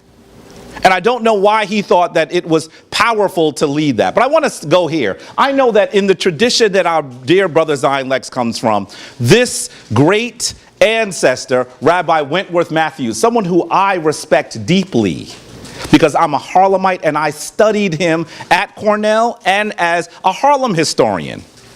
I respect him deeply. He is the person that sits behind people who we know more prominently. He had deep relationships with so many of those individuals, even like Adam Clayton Powell, who were movers and shakers. They went to him for counsel. But I don't think Brother Zion would agree with everything that this great ancestor would say. Read this one here. He says, a majority of the white Jews have always been in brotherly sympathy with us and without reservation, but because he refused to assimilate completely, he met fierce resistance from white Jewish leadership. As he explained, this is what he actually says here. As he explained, we are not trying to lose our identity among the white Jews. When the white Jew comes to us, he's really at home. We have no prejudice. I heard Tazarek say, I want to know how many of my Hebrew Israelite brothers would agree to have the white Jew in your conclave. I want to know if Brother Zion Lexx would be comfortable with them in his conclave. Well, then, do you disagree with your master teacher? What's wrong with you? There's nothing wrong with you having disagreements with your master teacher. You are an individual, an intellectual. There's nothing wrong with it. So I do not agree with Dr. Ben on that small statement. It's one sentence. I listened to him for hundreds of hours. I disagree with him on a sentence. And I'm going to tell you that Brother Zion's folks on the internet started putting up videos and things saying, Brother Jabari is lying. How far will a liar go? So he can come here and be humble and say, I'm not going to say I'm lying. But his people have been doing it on the internet and on the social media for about 3 weeks now, calling me a liar because there's one sentence that Dr. Ben said that I disagree with. By the way, I'm not even sure if I remembered that sentence. I spoke to him for hundreds of hours. You think I remember that one sentence? I still disagree with it. That has nothing to do with the origin of civilization. It has nothing to do with the origin of Ma'at. Brother Zion would like to regale you on the fact that he's been studying a bit of the Medonetter. By the way, he translated what he translated very poorly. Very poorly. He continues to say things that incorrect. Continues. And I want you to see the video. I want you to see the video of what he was pointing to when he was reading Jehuti. He was... Look at Sajani's face. He's like, damn, brother. I mean, listen. I'm not expecting you to be a master of the Medonetter. I've never said that I'm a master of the Medonetter. I certainly read it better than he does. I've been reading it for 30 years. The master in our union is here. And I am comfortable enough in my manhood to say that the person who has taught me more Medonetter than Dr. Ben, because Dr. Ben didn't read the Medonetter very much, I'm saying it very honestly. That's not an insult to that great ancestor. But the person that's taught me more meta-netter than anyone in the world is my queen, who is a linguist and teaches the meta-netter, who's teaching a class right now on the meta-netter. So I want you to be clear. Please don't go to the meta-netter, Brother Zion, because that's not going to acquaint you that you're not going to do very well there. What's going on here? What I want you to understand very quickly is one of the reasons why Zion took issue with what I said is because I was very clearly saying to him that at least 8 of the 10 commandments come from the 42 laws of Ma'at. That's the reason why he's gone into this whole thing about Ma'at. And he wants to try to say by saying that there must have been a law issued that said, thou shalt not, before we uttered, I have not, in front of the scales. He's trying to say that we don't really know where it begins. And I'm going to clearly say to you, I've said it in public, we don't know where it begins. But we know that it begins before the societies that he's describing. How many of you had a relationship with your maternal grandmother? Maternal grandmother. Could you tell me her birthday down to the hour that she was born? To the hour she was born? Oh, she's even better than most of us. How many of you can't do that? Most people can't. Well, that means that you're actually older than your grandmother because you can't give the exact time that she was born. That's the kind of flim-flammy stuff that he's giving. Just because you can't tell exactly when something is issued, you can still tell relatively which is older. But he would like to try to pretend that somehow the 10 Commandments are older because they must come from Sumer. What? This is the flim-flam that he's doing with you. By the way, I was really working hard here to try to get you the cylinder seal that he showed. By the way, it's dated. He says it has no date. It's dated to the 18th century BCE. So I want you to understand that that is in the middle of Kemet as an empire. And he wonders why it has glyphs on it. It has glyphs on it because the people in that region, who by the way are not the people of Sumer, because Sumer has already fallen, the Assyrians benefited greatly from interaction with the Kemetic people. They also battled us greatly as well. So I don't know why he would make that argument and show things that actually don't help his argument. I don't think he did anything that helped his argument here. I'm not going to even do this right now. I'm not going to do this right now. What I want to do is this. By the way, I wanted to show you some language. I don't need to do that based on what he just said to you. So there are a bunch of slides I don't need to show anymore because he didn't deal with it. So what I want to do, oh boy. What I want to do is go, I'm afraid to turn it off again because it's going to go dead. What I want to do, come on, is go to the contributions of ancient Kemet. He is correct I didn't deal with civilization, with the other part of civilization. When you talk about the origin of civilization, you're talking about 2 parts. In fact, I said this in my presentation. You're talking about the origin of humanity and the origin of those implements that lead to modern civilization. I knew I was going to come back up here. I didn't just make these slides here. You know that, right? Here go some of the implements of civilization that cannot be called in Sumer. Here goes. Now this is this brother Ptahhotep. He would like to tell you that the instructions of Shurapat are older than the instructions of Ptahhotep. And I'm going to say 2 things to you. First of all, you are correct. But remember what I said. I said the instructions of Ptahhotep are the world's oldest complete book. That's what I said. And I said that to him on at least 2 occasions. I don't know why he wants to pretend he didn't hear me say that. Because the instructions of Shurapat are fragmentary. Much of it is missing. I said the oldest complete book. By the way, there are fragmentary books in Kemet that are older than the instructions of Shurapat. So I don't even know. We're not talking about fragments. We're talking about complete books that one can read. And you should read the 37 maxims of Ma'at. The folks that are part of my shrine, some of which are here, we talked about the instructions of Ptahhotep today. Because they will apply and suit you well in this life. So the oldest book comes from an African. Is that man not an African? You should be, oh my goodness. You should be clear. That's an African, right? By the way, when you buy a copy of his book at any bookstore you can, you're not going to see an image of his face. Because there are those who would like to remove his importance in the development of civilization. They'll use his book, but they won't show you him in his full Africanness. This is from literally a life-size statue that I have the opportunity of visiting every year. Life-size, full-color statue. Let's talk about this. Imhotep. Imhotep is one of the world's first recorded doctors. One of the world's first recorded engineers and architects. Builds the world's first building in stone. The Step-Merkut, which is actually called Kebu Neteru. The libations to the ancestors is what he calls his great monument. That our dear brother fumbled when he tried to describe the enclosure. I show people an enclosure every year. By the way, it doesn't look like what he's talking about. You should come with me so I can show it to you. Because I think it would help your scholarship. And this time I'm not saying that condescendingly.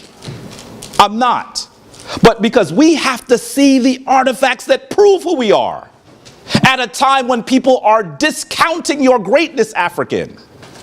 We have to go see them. And my wife and I have spent tons of money, our own money to go, to go see these artifacts. So, here goes another implement of civilization that most people won't talk about. King Amenemhat III, during his reign, by the way, look at this brother's huge locks. This is the king that under his direction, he has a scribe by the name of Ames. Say Ames with me, please. By the way, the Semitic people would render his name partially as Moses. Because Moses is a very common name in ancient Kemet. That's the reason why we know right off the bat that any book that mentions Moses, it's like saying somebody named John. The first thing you would ask in the United States is, which John? The reason why they didn't give you a full name for Moses is because he's a mythological figure. So let's look at Ames. He writes the Rhind Mathematical Papyrus. Say Rhind Mathematical Papyrus with me. That is not the name of the papyrus, but that's the name you're going to have to look up to do the research on it. And you see the beginnings of geometry and algebra. And it even says that it contains an accurate reckoning for inquiring into things and the knowledge of all mysteries, all secrets. If your math teacher told you that you were going to study math because you were going to learn all mysteries and all secrets, I bet you would have probably done better on it. But unfortunately, they couldn't tell you that because they're not finding an ancient African source. And now let's go to a point where I'm sure my dear brother probably has some challenge. The world's first recorded Trinity. He would like to say this Trinity comes from Sumer, Heru, Asar, and As. By the way, the people that he's citing argue that Asar cannot come from Sumer. He cites Michael Rice. And later, if he wants to do it again, I'll show him the citation from the very book that he's reading. Maybe he didn't read the whole book. But Michael Rice says it is no longer possible for us to argue that Asar comes from Sumer. In fact, the problem that has happened is that many people have actually argued that Sumer has writing before Kemet because they count Sumer's proto-writing and they count Kemet's writing. They don't count the proto-writing of Kemet. They developed writing together, family.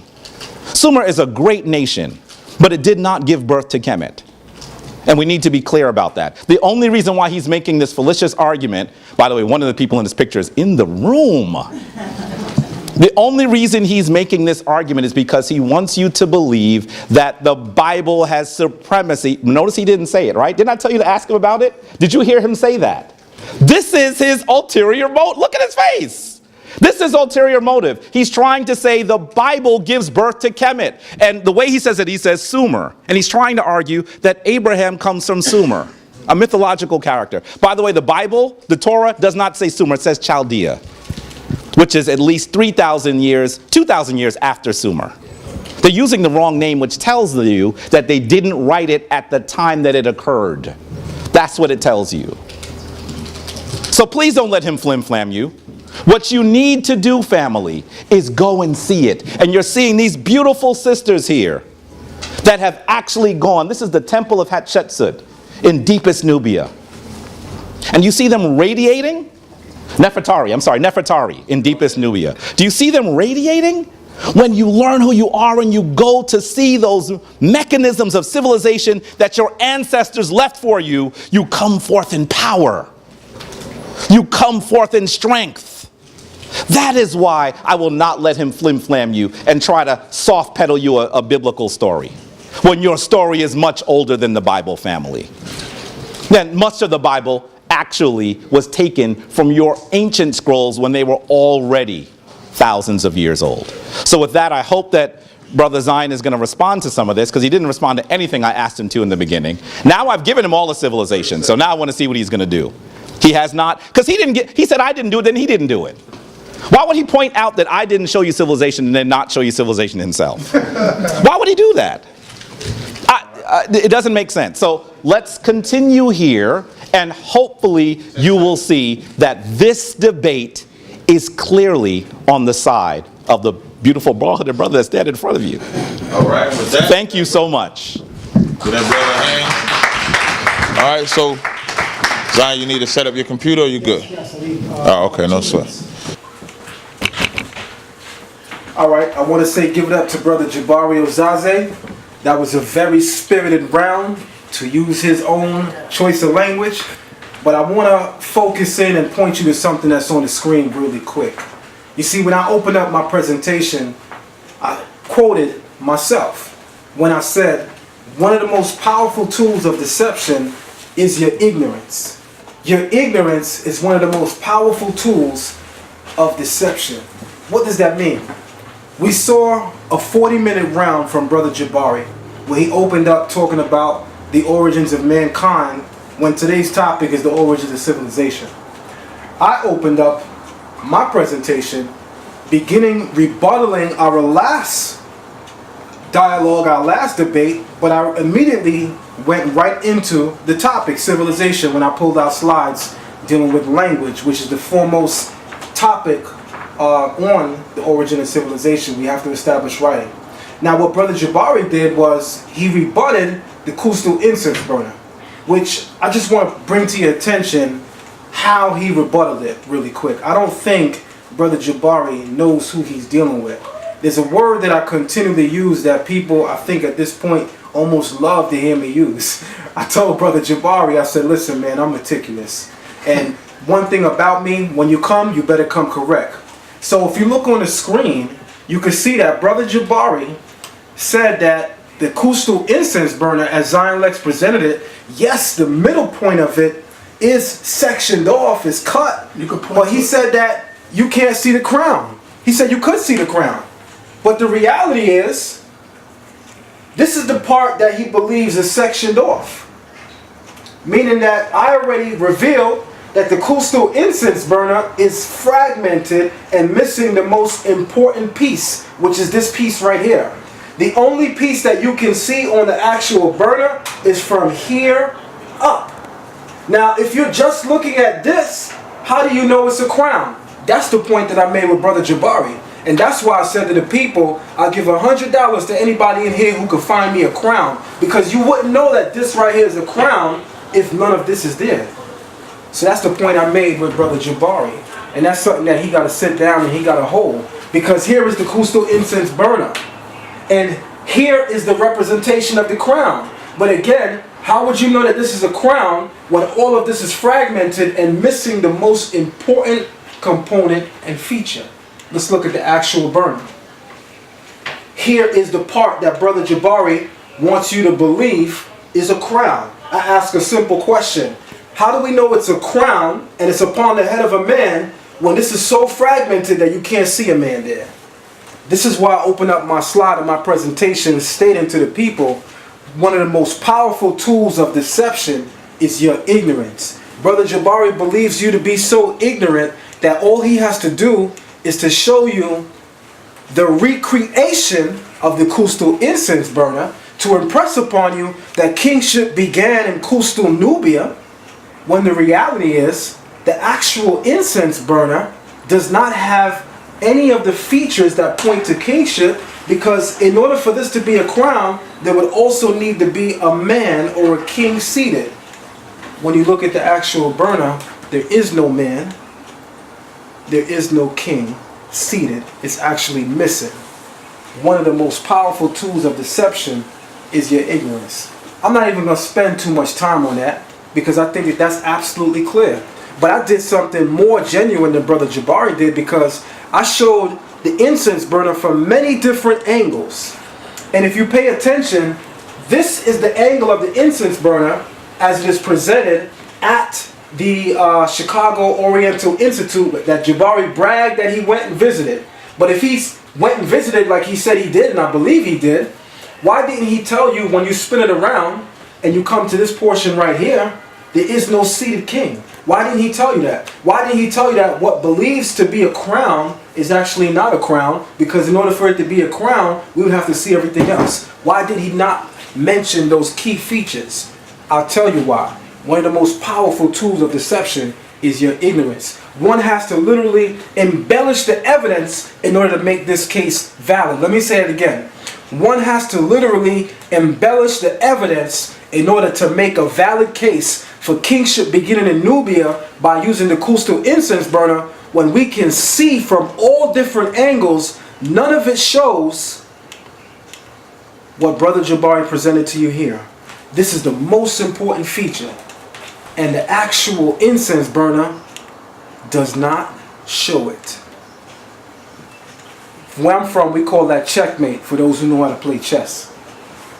Now, Brother Jabari also rebutted to my presentation on Ma'at. And the first thing I want to say is this when it comes to what I presented on Ma'at. Brother Jabari had never encountered someone who could speak from the point of view or the vantage point that I did. Brother Jabari actually made me sound as if I was making things up when I said that in order for the Kemetic tradition to say, I have not, that it must stem from a tradition that says, thou shalt not. He said, where is he getting this from? I don't understand why he would say this, family. But as y'all saw in my first round, I played the video and audio of Dr. Ben sitting with Gil Noble of Like It Is. And Gil Noble says to Dr. Ben, so when it says, I have not, what are these? Dr. Ben says, these are the negative confessions. And he says, it means that the order was issued already, and this, the negative confessions, are a response. So when I saw that for myself, and I heard that for myself, coming out of the mouth of the great master teacher, Dr. Ben, I said to myself immediately in that moment, I knew I wasn't bugging. I knew that I was speaking common sense when I said, in order for somebody to say, I have not done something, there has to be a tradition that says, you shouldn't do it, bottom line. And Jabari, again, made it seem like I had pulled that from out of thin air. Why would I make such a statement? Why would I make such a statement? Your dear master teacher, Dr. Ben, is on record. He's on YouTube. He's on Dr. Ben Visits Egypt with Gil Noble. And when you go to the very end of that YouTube footage, you'll see that Dr. Ben is sitting down with him, and Dr. Ben tells you that the 42 negative confessions of Ma'at are a response to an older tradition that says, thou shalt not. The same exact thing that I said to Brother Jabari. Then Brother Jabari got real funky in his rebuttal with me. He actually challenged my ability to read the Medunetta. Something that Brother Reggie himself stood up and made it clear that Zion Lexx actually not only read the Medunetta, but he did a fairly good job of reading it. In fact, Brother Sanjetti of the Amin Ra Squad was in the audience, who's in the audience tonight, also didn't have a problem with my reading of the Medunetta. What Brother Sanjetti does voice is that he doesn't believe that I understand the consensus or the sum total of thoughts conveyed in the Papyrus of Ani to comment on these things, which is different. But he says surely the brother did read the text correctly. So I have to ask the audience and the family in the building and those who are soon going to be watching online one question. How does Brother Jabari Osase, who does not read the Medunetta, get up and question my ability to read it when the scholars in the room who can actually read it tonight agreed that I read it with no problem? So I'll do it again. We're looking at the ibis, which represents what the Greeks call tot, but we know it's actually Jehuti.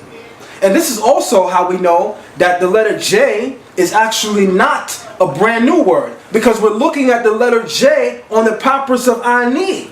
So for those who are talking about the letter J is 500 years old, you got to stop going by meme scholarship and Google scholarship and video scholarship, and you have to go in actual African texts and African languages and see how we spoke language. J is not a new sound.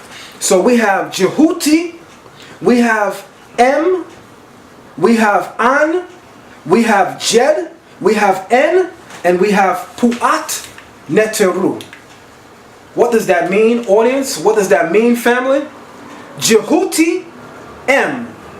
The first part is Jehuti. The first part actually says Jehuti. This is M, and this is An, and this is Jed, and this is En, and this is Pu'at Neteru. Now I want you to focus on something right here. This part is literally saying Jehuti have him, which is Ani, in accordance, M. An is the written decree or the written law, or i.e. the 42 negative confessions. Jehuti has him, which is Ani, M, in accordance with An, which is the written law or the written decree, which again will be the 42 negative confessions. Jed, which means uttered. En, which means by, and Pu'at Neteru, which is the company of the gods. Now, we know for a fact that the text is trying to convey to us that the company of the gods wrote and spoke the 42 negative confessions first before man was able to confess that they had not violated, because we see right here, just like we see in African languages, that when a verb is doing something, when a noun, a person is doing something, if it's more than one person, the verb is pluralized. The company of the gods is a plural word. This glyph right here lets you know we're talking about Neteru. This glyph right here just means netter, but this right here is the plurality. Y'all see what I'm doing, right? I'm breaking down the grammar and syntax of the Medunetta. So not only can I read it, but I'm actually getting to the grammar. This is somebody that's been studying it more than a couple days. Very impressive. Now, the term An is also followed by the same plurality, which is letting you know that it was the company, Pu'at Neteru, that wrote the written decrees and spoke it, of which Ani is in accordance with when he says, I have not. Again, family, where I'm from, that's called checkmate. So, moving on, Brother Jabari now, he had an issue with my use of Dr. Ben with regard to Dr. Ben's statement about the 42 negative confessions being a response. And the first thing I want to say is this. He pulls up a video of Rabbi Matthews where Rabbi Matthews is speaking about white Jewry. Now, let me make this emphatically clear. While us Hebrews have great respect for Rabbi Matthews, in the same spirit that Jabari can say we don't have to agree with him, I'm going to agree with Jabari rightly and say we don't have to agree with Rabbi Matthews' statement there as well. The only difference is, family, and I want you to hone in on this point, because this is the part that's extremely significant to consider. What Rabbi Matthews said about his camaraderie with white Jewry does not affect our doctrine, because our doctrine tells us not to befriend them. Our doctrine tells us who they are as a people. Our doctrine tells us how they are going to end and be destroyed. That doesn't affect our doctrine. Whereas Dr. Ben going on record to say that the 42 negative confessions are a response to an order that was issued already. And I defined the order when I told you that the order that was issued by the company of gods on behalf of Ani, and it was written and spoken by the company of gods before Ani or anyone could get up and say, I have not. That's the point that I made. And what's more bone-chilling about these points is that Brother Jabari has almost, if not 30 years of scholarship in Kemet. Family, I'll be honest with you. I've only been looking at Kemetic literature for 3 years now. I've only been studying the metanoeta for a year and a half now. And I was able to bring out things that Jabari literally dropped his jaw when he saw me put it on his screen tonight. I was literally able to bring out things that Jabari was so unfamiliar with that he didn't even recall that Dr. Ben co-signed the very same thing I was saying. That's major. So Jabari is right. We don't have to agree with our teachers. That's absolutely right. But Brother Jabari, don't forget this major point. What Dr. Ben agreed with me is something pertaining heavily to your actual doctrine.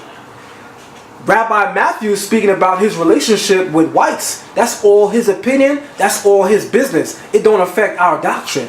What Dr. Ben said, in co-signing what I said, severely affects the doctrine against what you said. I want you to think about that. Now, he brought up the Rhine mathematical papyrus, something that I'm not even going to touch on. Hopefully, we'll maybe be able to bring that out in the Q&A. But what I will do is this. Brother Jabari continually makes statements and doesn't really deal with them. For instance, he says that Michael Rice has a citation that we no longer believe that Asar was coming out of Sumer. Well, why does Michael Rice first write in a book that Jabari still never quoted? He didn't give us the page number, he didn't give us the book. But if you notice, everything I quoted tonight that someone said, I had a book, I had a page number, and I had the name of the author.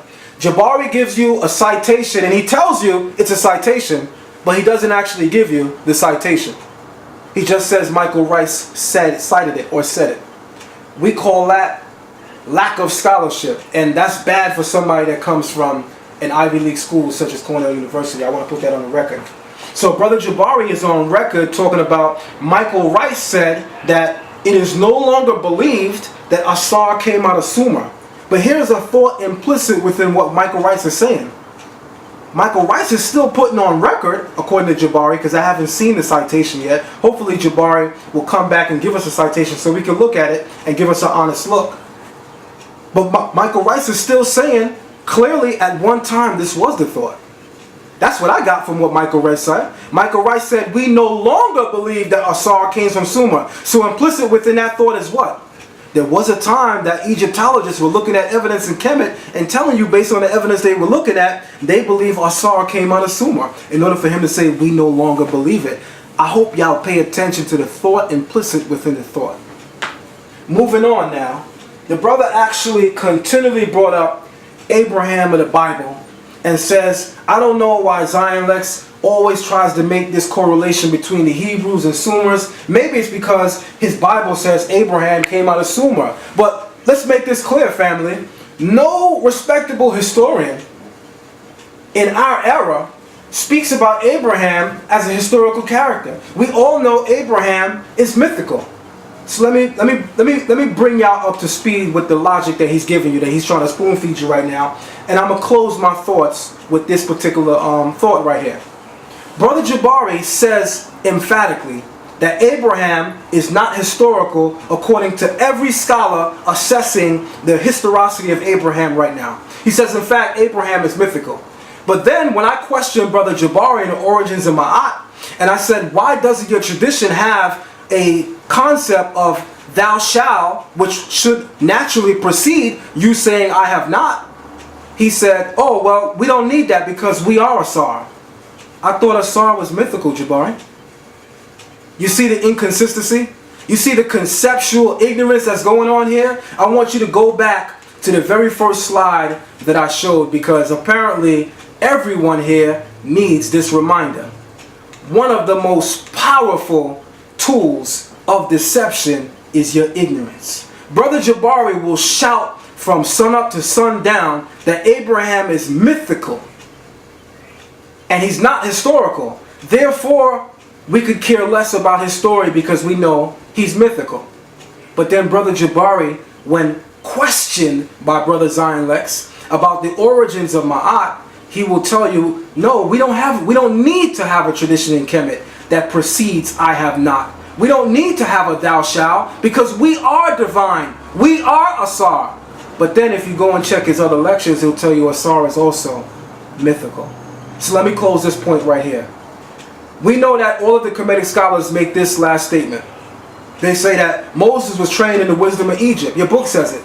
They said that we know that the Ten Commandments is coming out of Kemet because it tells you that Moses was in there. But then they also tell you that Moses is also mythical. You see the conceptual ignorance going on, the conceptual inconsistencies. They'll tell us that we plagiarized, but can't tell you who went into Egypt, looked at the walls, and plagiarized it. Somebody has to be historical in order for plagiarism to exist. I hope people are thinking about that question. So I'm going to end my thoughts with this. Let's say Brother Jabari is right, that Abraham is not historical. Something that I would definitely come back to the table and debate Jabari on any day of the week. But let's say he's right. Our story don't fold because Abraham is not historical.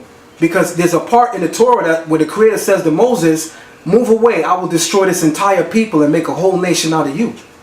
And the fact remains that whenever the Kemetic scholars speak about the children of Israel, the Hebrews or the Israelites plagiarizing, they say your own book says that Moses was learned in Egypt. Therefore, in those statements, they make Moses historical. And if Moses is historical, our book already tells you that whether Abraham is historical or not, this thing don't fold. I hope people are paying attention to what I'm saying. And with that, I give a shout out to Sarnetta and HOK for allowing me to do what I do. And I want to say to the family, everybody present, including Brother Jabari, this was probably one of the best debates, hands down. I would actually put it in my top 5. Not because I'm involved in it, but because of the criteria given.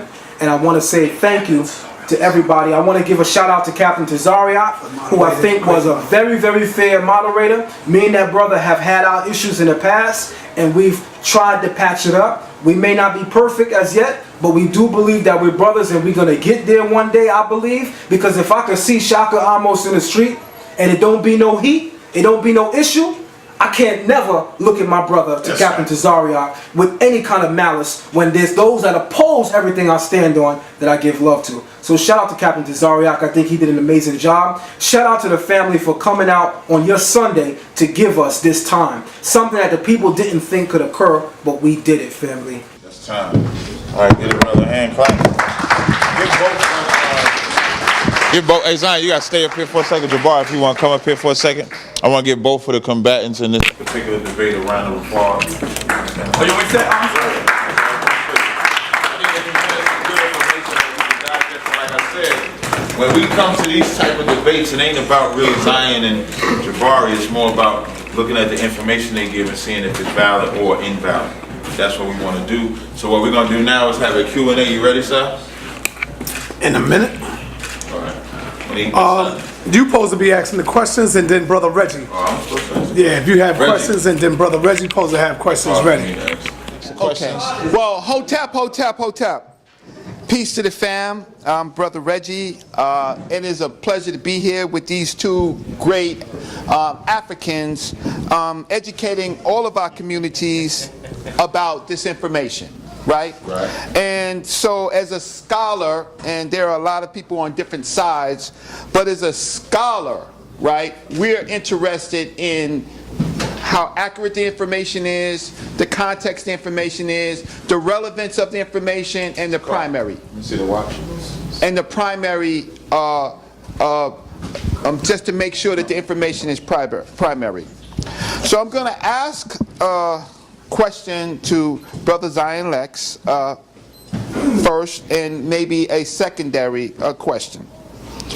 And are the cameras on? Is it recording? Cameras on this time? It's recording? It's on, brother. Okay. The answers will be limited to 2 minutes, if that's okay. Yeah, but I'm Brother Reggie, just like you, Captain. You know. So here's the question. Now, this is the debate was on the origin of civilization. And we are talking both about the Kemetic civilization and we are talking about the prototypical, at this point, Hebrew civilization, because in this context, you didn't talk too much about the Hebrew itself, right? So we are talking, who said that? I did. Just ask the question, brother. Yeah, I got to give context, right? So, Zion Lexx, by bringing up the Sumerians, you have put the community, your community, in a problematic position because the Hebrew culture stands separate than itself when Abraham made the covenant with God. Now, I want to ask you something about the Hebrew culture. The Semitic Hebrew, which is found to, no, listen to me. The Semitic Hebrew, right, which ultimately derives from to Hebrew. Okay?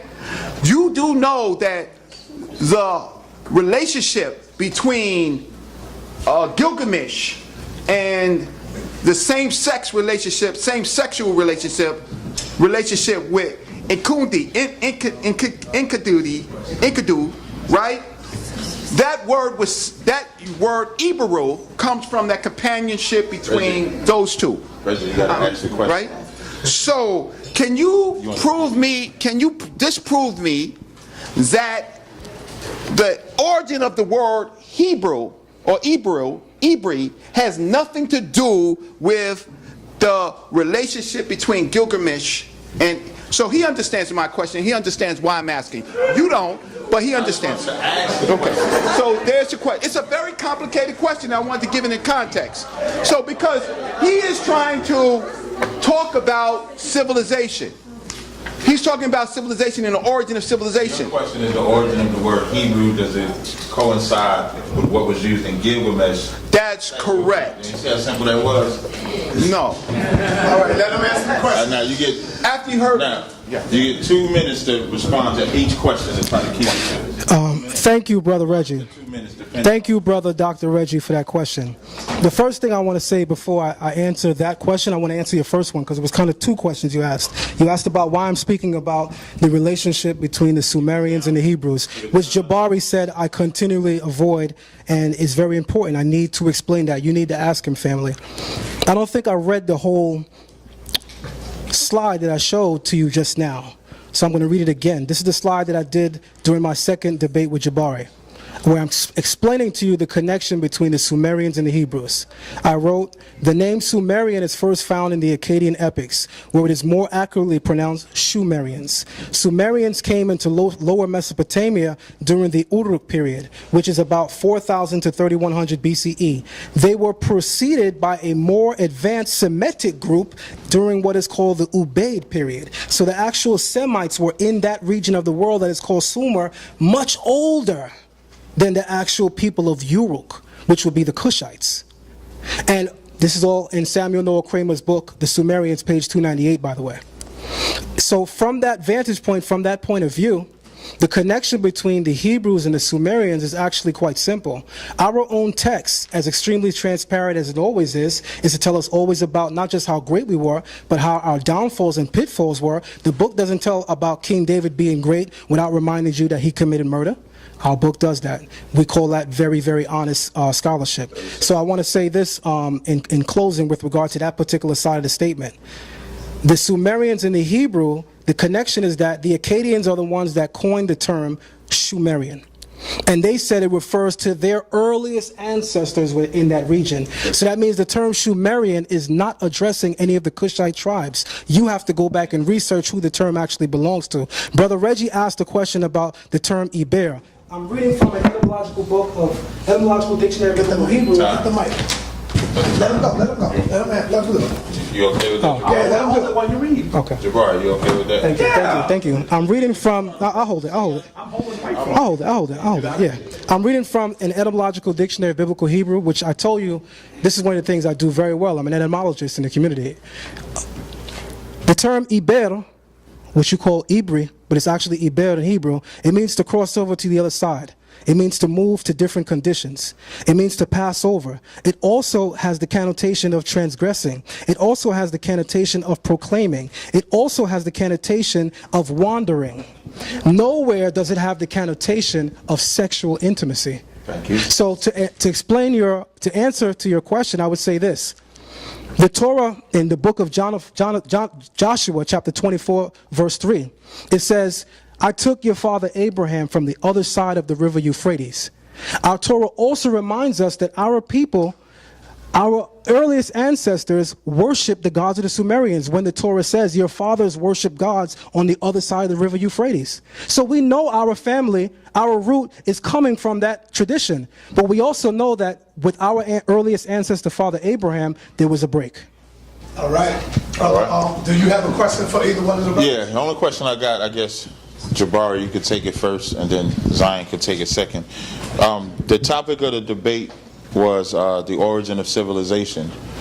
Based on your presentations and what you saw from yourself as well as Zion Lexx, and then it's the same question for both of you guys, and it could be brief. Do you feel that you gave the people enough information where they can walk away understanding either that Kemet or the African culture was the origin, or for you it would be the Sumer would be the origin? And if there was anything you saw that you could have done differently, would you do it differently? That's the question. I think that we have to understand. I know that Brother Zion has said that I am talking about the supremacy of Kemet. That's not what I said. I said that I want the supremacy of the African. That's what I said. And so I think he was also confused that I was talking about Kemet, but I started deeper into Africa. Because I want us to be clear that the Kemetic people are very clear that they come from the interior of Africa. I'm telling you their story. Just because it didn't occur in its early stages in the confines of what we would consider Kemet today, doesn't mean it's still not the story. That is also the story that our Kemetic ancestors tell, and the story that the archaeological evidence proves. That those people who flowered civilization on the banks of the Hapi, the banks of the Nile in northeastern Africa, had their origin in the interior. So in telling the story of civilization, I begin by saying this is where humanity begins, this is how it traveled, and then what I did was I showed you how those implements of civilization, writing, religion, mathematics, architecture, come out of Kemet. Because it is the flower of African civilization. Kemet is not the sum total of African civilization. I would never say that. Right. But it is the flower of ancient African civilization. And so that is how I told the story. Now let me be really clear. Brother Zion Lexx chastised me about not talking about civilization. I was very clear. I talked about one half and then the second half. I don't know if he heard that I said there are two parts. Part of it is the story of the origin of humanity, and the rest of it is the origin of those implements of modern civilization. I told you both of those. Okay. And he chastised me for not doing it, and then he proceeded to not do it at all. And I'm not really sure why he didn't do that. But if he's going to challenge me on something that I have done by the end of our debate, and he has not done that, what he has done is he's disqualified himself from the debate. Okay. And so I think that is of critical importance when we look at this here. Okay, so the same question now to Zion. Do you feel with your presentation, after your work and observing his, that you were able to prove that Sumer was the origin? If there's anything that you would have changed, what would you change? And this is very important because I want y'all to be on that same wavelength when y'all ask the questions. Instead of getting caught up in stuff that don't have nothing to do with that, let's see what we focus on. That's why I'm asking them the same question. Okay, so let me first say this. I certainly could have presented more information. I think because I'm a long-winded speaker, I think because there was a little bit of technical difficulties for both Jabari and myself, that we both did not get a chance to go through everything that we wanted to go through. There were actually a connection that I wanted to make between the Ankh in Kemet and the very term Ankh in Hebrew. I watched a video with Brother Sanjeti and Asar Imhotep where they described the Ankh, and they said that in its earliest form it was more like a coiled rope. And even when you look at the definition, it means ma'at means to make that straight. Now with that being said, when you look in the Hebrew text in the book of Amos chapter 7 verse 8, the very word for a plumb line in Hebrew, that which maketh things straight, is Ankh. And it's right in the book of Amos chapter 7 verse 8. And we know that in the Kemetic tradition we see Keper. Keper is defined in the Kemetic tradition in one of the traditions dealing with the story of creation, because we know that the dung beetle, when it rolls its dung, we know that the metaphor is similar to what we're looking at when we envisage creation. Because ancient Africans, as Dr. Ben said in his video, Nubia, the mother of Egypt, ancient Africans conceived of the origin of the world as a big circle. With that being said, in one of the Kemetic traditions, we see Kepler working with Ma'ah, and he makes all things through Ma'ah. I have the citation with me. It was actually in my slide. Anyone that wants to see it can come to my laptop tonight and look at it. With that being said, in the book of Proverbs chapter 8, verses 22 through 30, we see the same correlation. We see that the term chakmah, or wisdom, is with the Creator. And she is spoken of as being with him at the advent of creation. Now, when we see the Ankh on Hezekiah's seal, we say, what sense does this make? Why does Hezekiah have an Ankh? Did anyone study Hezekiah's reign? Hezekiah was one of the most reformist kings in Israel, meaning that he sought to seek to eradicate idolatry from the land of Israel, but as we also know, he was very, very close with Egypt. So when you look at Hezekiah's seal and you see an Ankh, he is trying to convey the same relationship that is described in Kemet when it comes to Kepler and Ma'ah, and when it comes to the Torah talking about Chakmah, or wisdom, being with the Creator. It was almost a symbolism that showed a cross connection between the cultures, as opposed to looking for something that is always divisive about us. Something that I actually spoke with Jabari that we should do after these kind of dates. Let's talk about the connection. Now I want to. One more question before we open it up for them. He want to bring it to Jabari first, so he got because You want me? hold on. You want me? Before we open it up to the floor. Let me ask my question. It's important for scholarship. It's more important for scholarship. And, is it a fair question? I think It's a fair question to list sources that help people so that they can go back and study.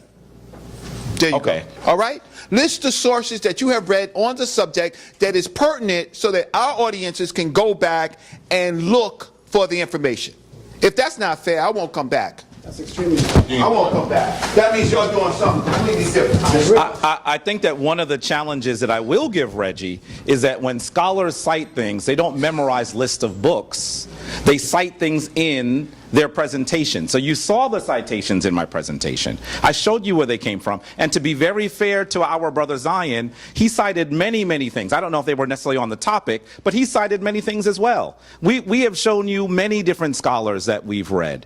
I can tell you that if you want to know more about the origin of civilization, one of the great books that you'll read, unfortunately it occurs before really genetics has its primacy, but you definitely have to read The African Origin of Civilization by Sheikh Anta Diop.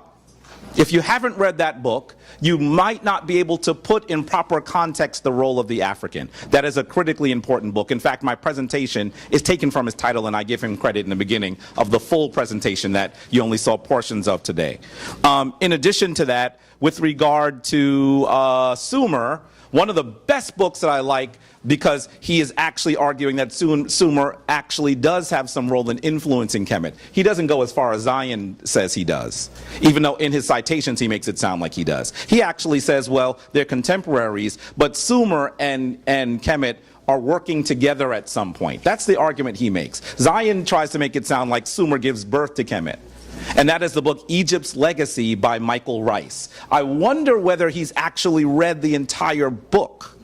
Because when you look at, and I could show you a bunch of quotes here, he actually says people used to argue that language comes from Sumer, but now we realize that we were making a fundamental error that everyone that studied Kemet knew. 30 seconds. They were looking at, and I said this before, proto-language in Sumer and language in Egypt. There's proto-language in Kemet as well. And so they both develop language at the same time, possibly independently, but there is interaction. This is like brother and sister rather than father and child. But the reason why he would like to argue father and child, he still didn't say it clearly, family, is because he's trying to say that Sumer is the origin of the ancient Hebrews. And that's why he's stuck on this story that is clearly not supported by the archaeological evidence, by the scholarly evidence, by the textual evidence. And I'm going to just disagree with my brother Reggie for a second, because while brother, I don't know why he thinks I can't read the Meta-Netter. This debate is not about the Meta-Netter. It's about the origin of civilization. I don't know why he continues to do that. It's a little disrespectful that he assumes something about me without asking me. All right. But I will say to you that there's a lot more conversation we need to have on that regard. Absolutely. I'll just end it there. Oh, can't give it design. You want to cite your sources? I'll give Absolutely. you a minute. You So- get just a minute though. We heard Brother Jabari cite Michael Rice, which was one source. I'm not sure if examining the origins of a civilization from a scholarly point of view is enough to be able to quote one source. You see, people that genuinely immerse themselves in information, you may not remember every single book that you've read. He is absolutely right. But you might remember more than one. So I could tell you that I definitely read Sheikh Anti-Diop's Civilization or Barbarism. I can tell you that I definitely read Dr. Ben's book, We Are the Black Jews. I can tell you I definitely read Sheikh Anti-Diop's book. Excuse me. I don't think that's Chance, excuse me. he's asking. You're citing. Are you speaking out of turn? Because I'm not. Reggie. If I didn't answer the question right, it's for. What are we doing here? Can I finish? He just wanted to know the sources for today. That's what he's asking. Right, but But if I got it, Reggie, I guess, disputed. okay. Was that taken out of my time? No, All right, because you get 15. whether I'm wrong or not, just don't cut me off, You man. get It's that 15 more simple. seconds. So here's what I want to say. I didn't mean to. No, I just wanted to clarify. That's fine. You get 20 more That's seconds. fine. So let me say this again. I've read a considerable amount of books on this. Sonetta knows I've spent $1,000 on books on Kemet. Fact. So I didn't go into this reading one book on Kemet and saying I know Kemet. I sat with teachers. I watched hours of video of this man. I keep saying his name. I keep putting respect on it. And I know he's going to try to put me in the hot seat when he get up here, which he's supposed to do. But I gave it that much respect. But here's what we ask. How much respect did you give our traditions? 15 seconds. Did you try to learn the Hebrew language? Brother Zion Lexx assumes that I don't know the Medunetta. It's not that I'm assuming. You're not demonstrating it. 10 seconds. I'm done. All right, so now at this point, we're going to take questions from the audience. Okay, again, try to keep your questions to a certain... Right. Try to... Okay. This one? All right. Try to keep your questions short, concise, so that the responses can be short, concise, so we can try to get everybody. We're working with a time limit, all right? Right. So we're going to give it to Baba Haru first. Give Baba Haru a hand.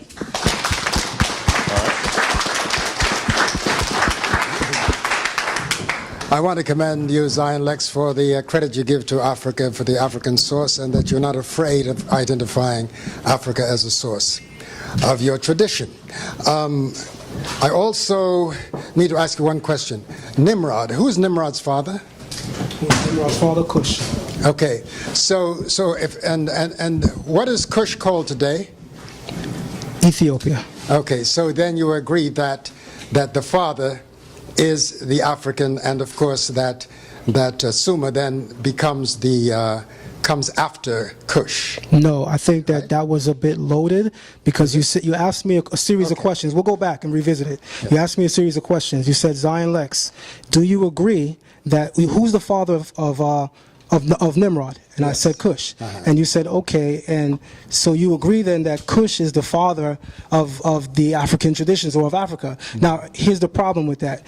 That wasn't proved at all today, so I don't agree with that. What I want to say is that the literature that I showed on the board showed that the Cushites that are in Sumer are not contributing before the Semitics are contributing. Hence why the Akkadians speak of their earliest ancestors who are Semitic as the Sumerians. And we know the Sumerians, or what they call in English Sumerians, are the earliest contributors in that region, and they are Semitic. So I don't agree with that. Okay.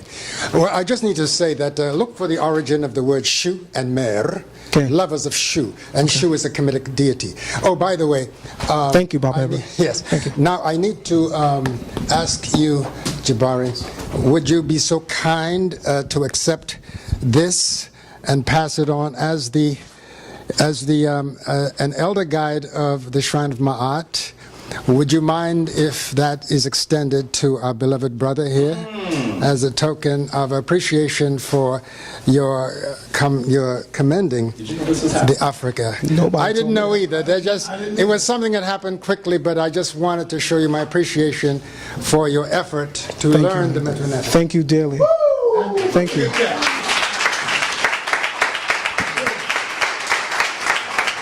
Beautiful. Thank you, Dr. Thank you. Thank you. No, I see you wearing the gold, but know that Thank you. That we got the gold in Africa, we come here to get the silver. Thank you. Thank you, Bobby. Thank you.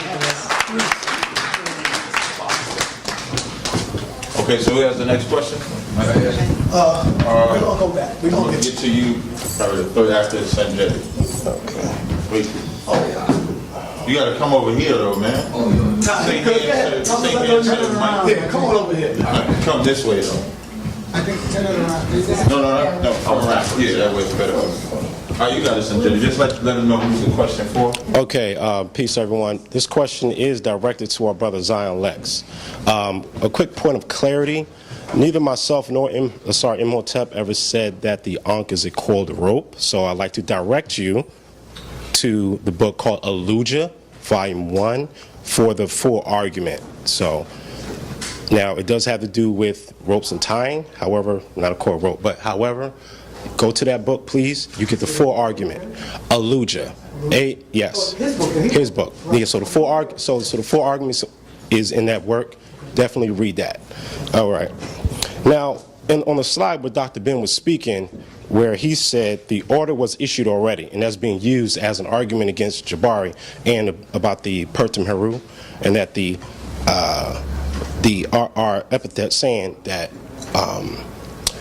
thou shalt not, and then we say, I have not. All right. So did you read a document that says thou shalt not in Kemetic text, but not what Dr. Ben said? Absolutely. I believe that was the reason. Thank you, Brother Sanjetti.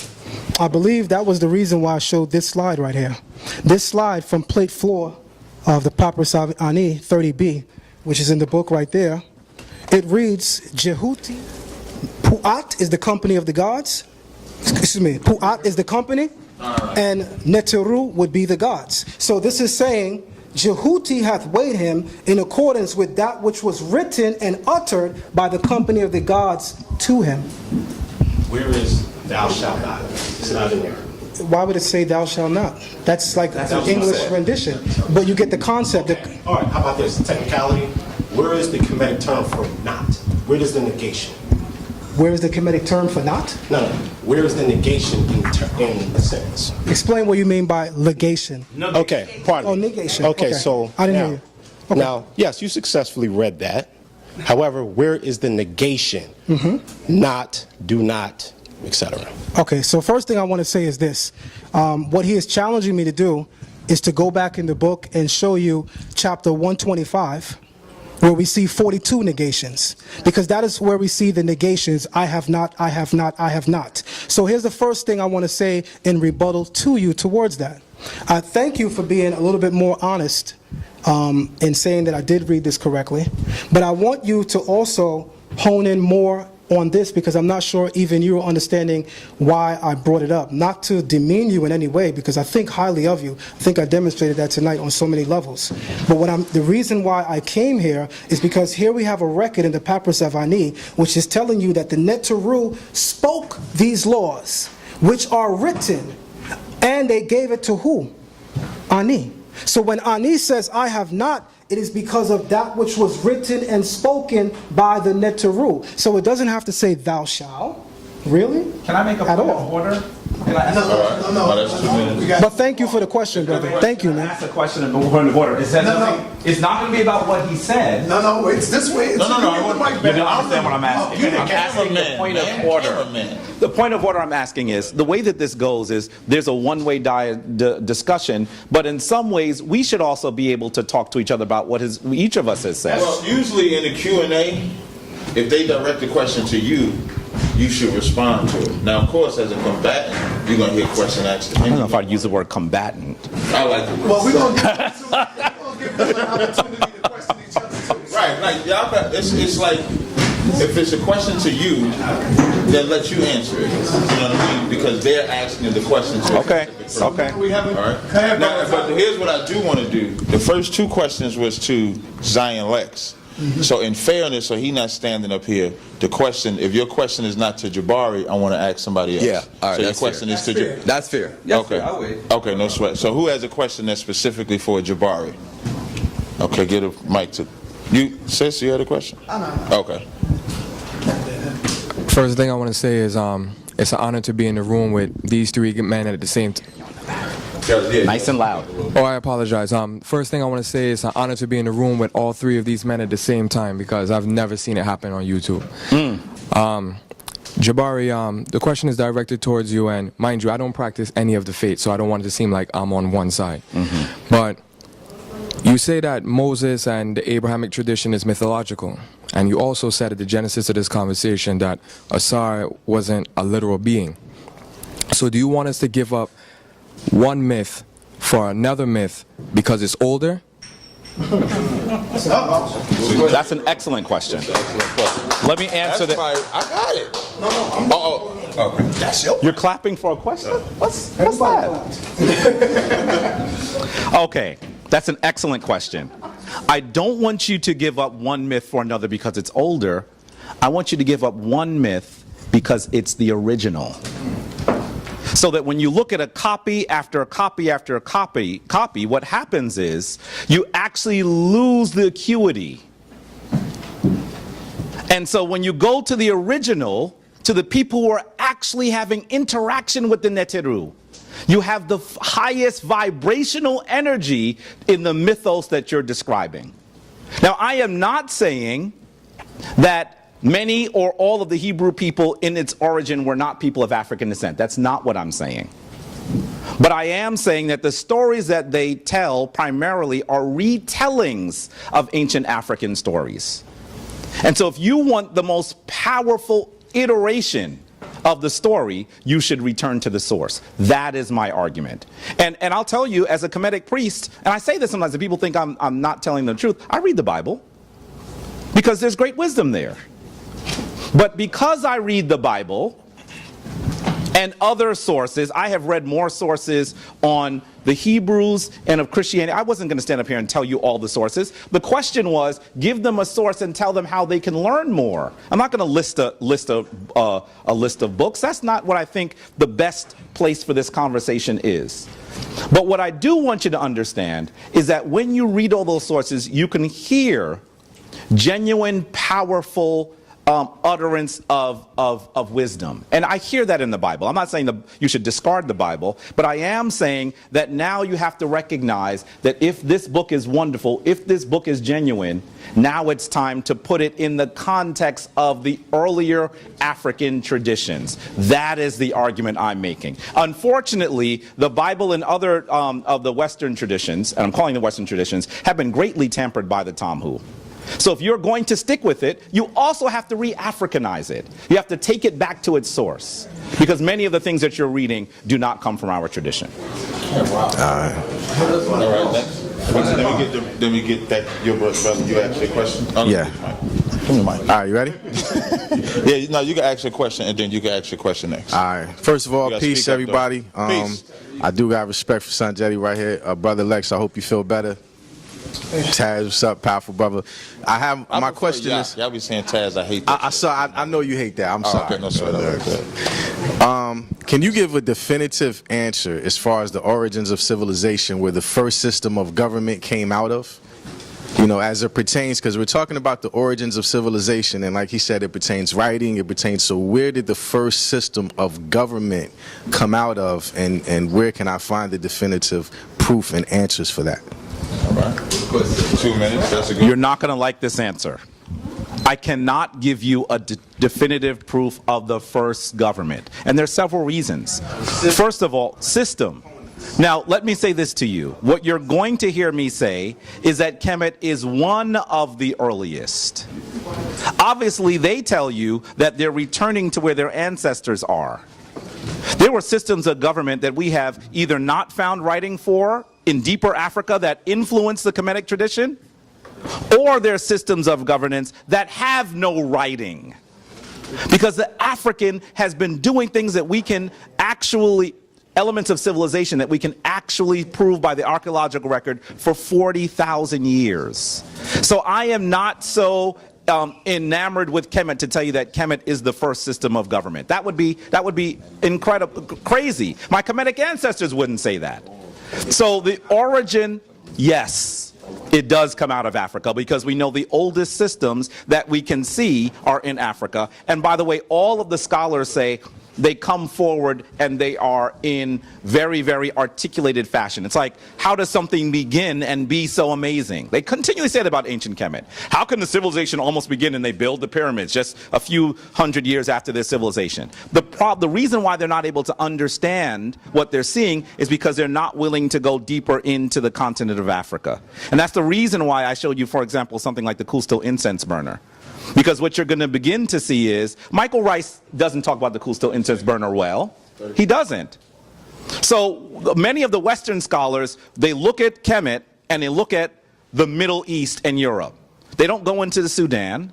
They don't go further down. There's so much more archaeological evidence that needs to come out of deepest Africa. But what I can tell you is that the earliest systems come out of the continent of Africa, because the ones we have writing for are earlier than all the other ones that we have writing for.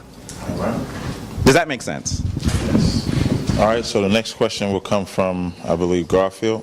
Hey, Zion, if you could bring up Joshua 24 on your phone, the Tanakh version. I want to make a point also that with what Brother Jabari said, Joshua 24. Now, You got it? remember, you got to ask a question. Remember, no comments? speeches. Yeah, No speech. Oh, I just okay, wanted to add on to what the we don't brother want to said. be like Reggie. We just No. I was going to say that AFA 23 is something that we all should research, everybody here, because it has buildings big like Gobel Tepe, but it's in the Sudan and it's 15,000 years ago, and it shows a lot of advanced movement by African people in the Sudan from the south. And the same people moved up. If you read Fred Wendorf's work, did work 11,000 years ago showing some sort of civilization in the south. The same people building. You know what I'm saying? But let me ask Zion real quick. Can you read Joshua 24 verse 2 and verse 3? Because I want to bring up something about beyond the river real quickly. And Joshua said to all the people, thus said the Lord God of Israel, your fathers lived on the other side of the river in the old time. Terach, the father of Abraham, and the father of Nahor, and they served other gods. All right.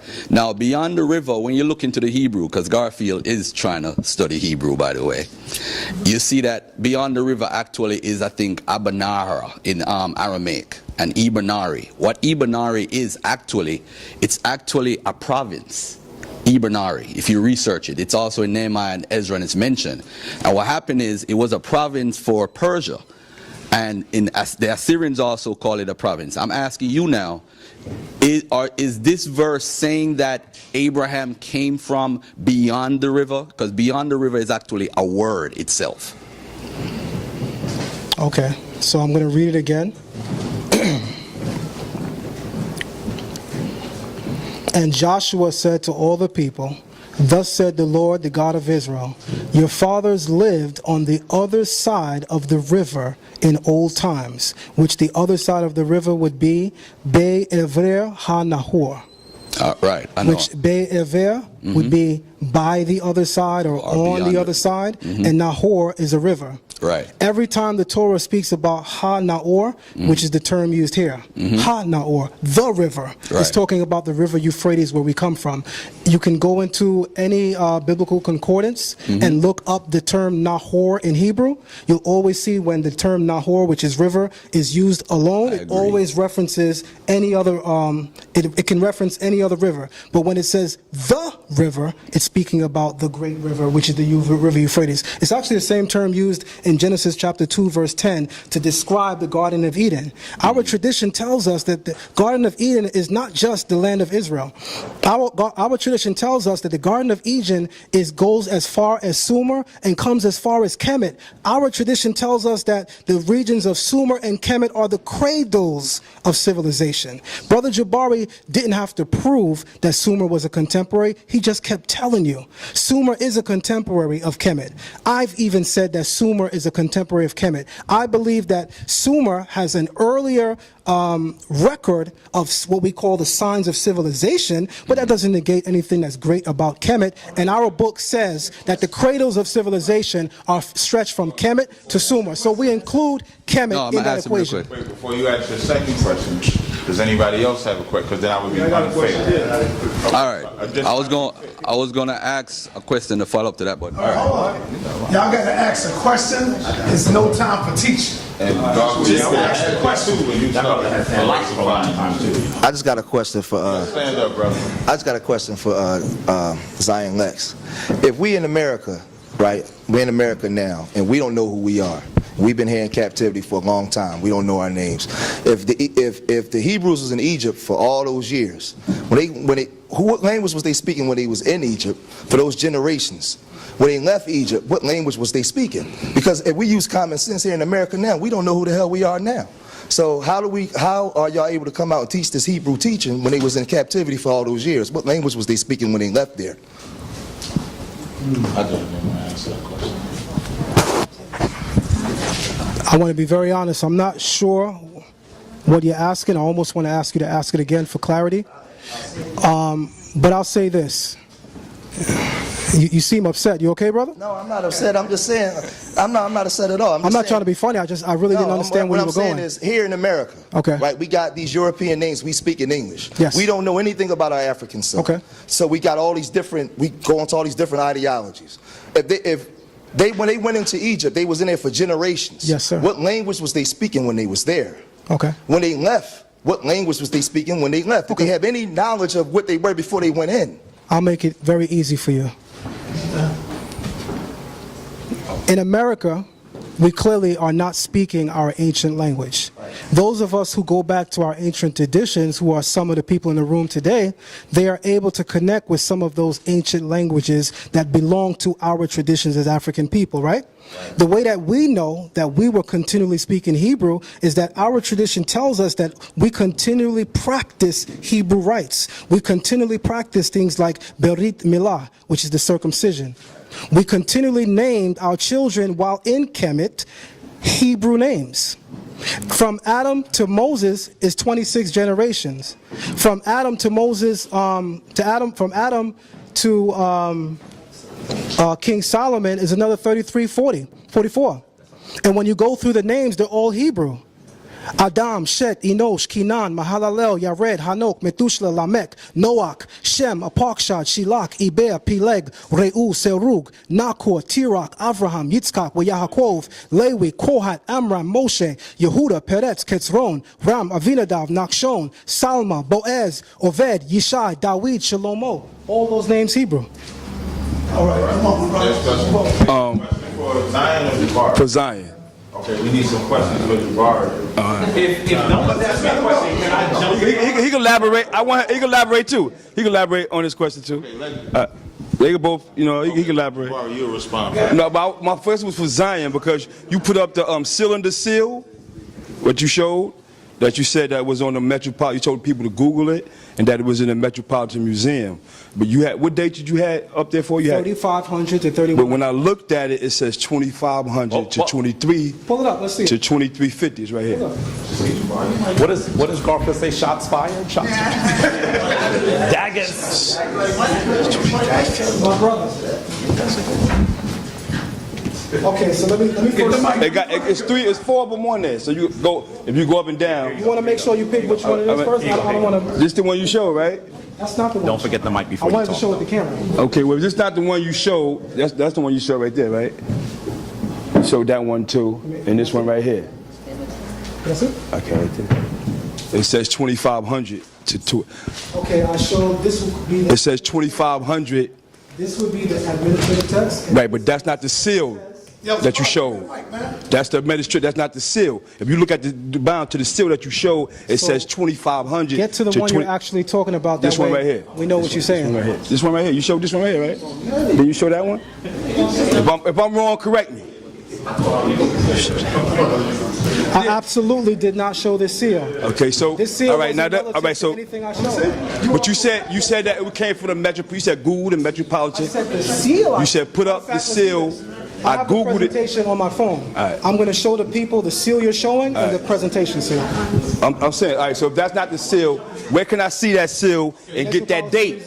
That date that you gave? Now, he did say I could jump in here. Okay, right. I did say he could jump in. I got one more question. But I haven't allowed people to ask multiple questions. It's quick, though. Doesn't matter. Well, I feel say this was quick, too. It's just 2 seconds. Be fair. Thank you. Appreciate it. But I have another question I need to get the answer to. This is what I showed. This is what I showed. Anybody else had a question? We gotta give it to these two and let them two engage. Like, remember we said we was constricted to a time. Okay, you got a comment? You ain't gonna philosophize though, right? All right, no sweat. But you gotta speak up though. We gotta hear you. Okay. I just wanted to add to, there was a question in the back about how we know that we still keep our traditions if you're a Hebrew. And even I wanted to say that Harriet Tubman, she was called Harriet Tubman later on, but she also was able to keep a Hebrew name. And if you check her family, they also in lineage have Hebrew names. So just to strengthen the stress. Just to strengthen. So although there was captivity, we were still able to maintain that. What was her Hebrew name? I don't remember right now. Don't worry, I'll bring it up on the show. Don't worry, I'll bring it out for you. So now, where we at the section? When he asked the question, remember, it wasn't coming to me. But you could bring it up. Y'all about to sit down. Relax. Not sit down, but they about to engage in it. Right. So now, at this junction would be where you guys would be able to ask each other questions. I will moderate to try to keep it down so it don't get too hyper. But the mics are both of you all. Jabari, you would have the floor first. Zion Lexx, you would be able to respond and ask a question afterwards. So we can see each other. So now we'll get to see the two combatants talk to each other face to face.